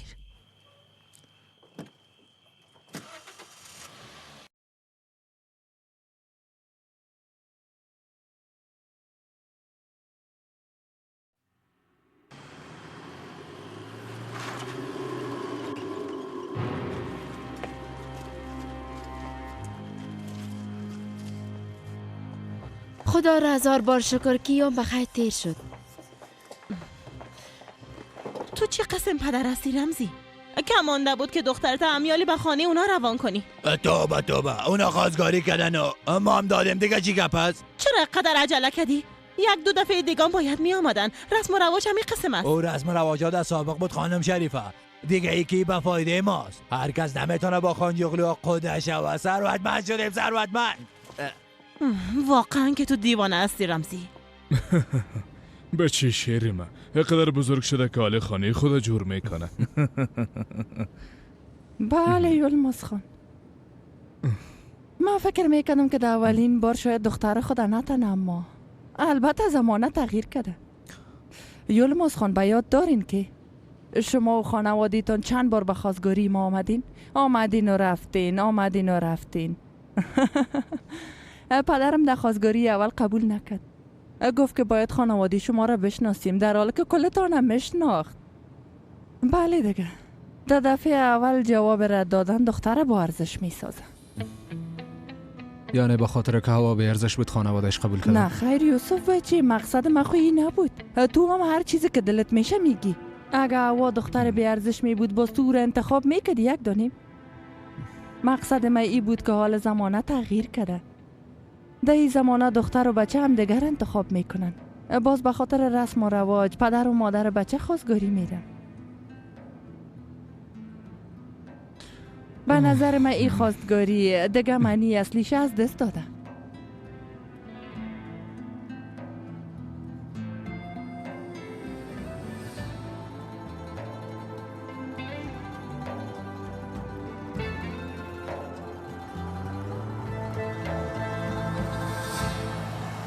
تو پدر دختر هستی رمزی. یک پدر میگه که من نامزدی دختر خود برگزار نمیکنم. دروغ گفتم خانم. اگه این قسم باشه بازم نباید میگفتی. اگه لازم باشه خانه خود گرو کردن نامزدی رو برگزار میکنی. بسیار میبخشی خانم، اما من خانه خود گرو کردن نمیتونم. اگه محفلی را که خانجوغلوها انتظار دارن برگزار کنیم گدا میشیم گدا. تو با او خانجوغلوهای ثروتمند به چشم خان سیل میکنی یا به چشم قده ما رمزی خان؟ مادر لطفا آرام باشین. پدر، مادرم حق به جانب است. وقتی گپا گفتی که ما توانایی برگزاری محفل نامزدی را نداریم، چهره خانم حمیده را ندیدی؟ تو چطور میتونی قدر خودخواه باشی پدر؟ خودخواهی نیست دخترم، حقیقت از حقیقت. چی قسم یک حقیقت؟ شما هر دو فکر میکنین که از مکد زیادتر میفهمین، اما یک قسم یک چیز نیست. اگه به گپم گوش نکنین باز حتما پشیمان میشین. من خو یک لیره براتون نمیتونم گپم مغزتون جای بده. خداوند لعنتت کنه رمزی بی غیرت. بیازو کسی از تو پول نخواسته، اما من این اجازه را نمیتونم که دخترم پیش مردم تحقیر شود. مادر جان، مامم رایتون کمک میکنم. اگه لازم بود خالمون به ما قرض میده، اما تو نیست خاله. حال دیگه راه برگشت وجود نداره توبرک. باید کار انجام بدیم. بیازو همیشه درمان دردی دختر ما بودیم.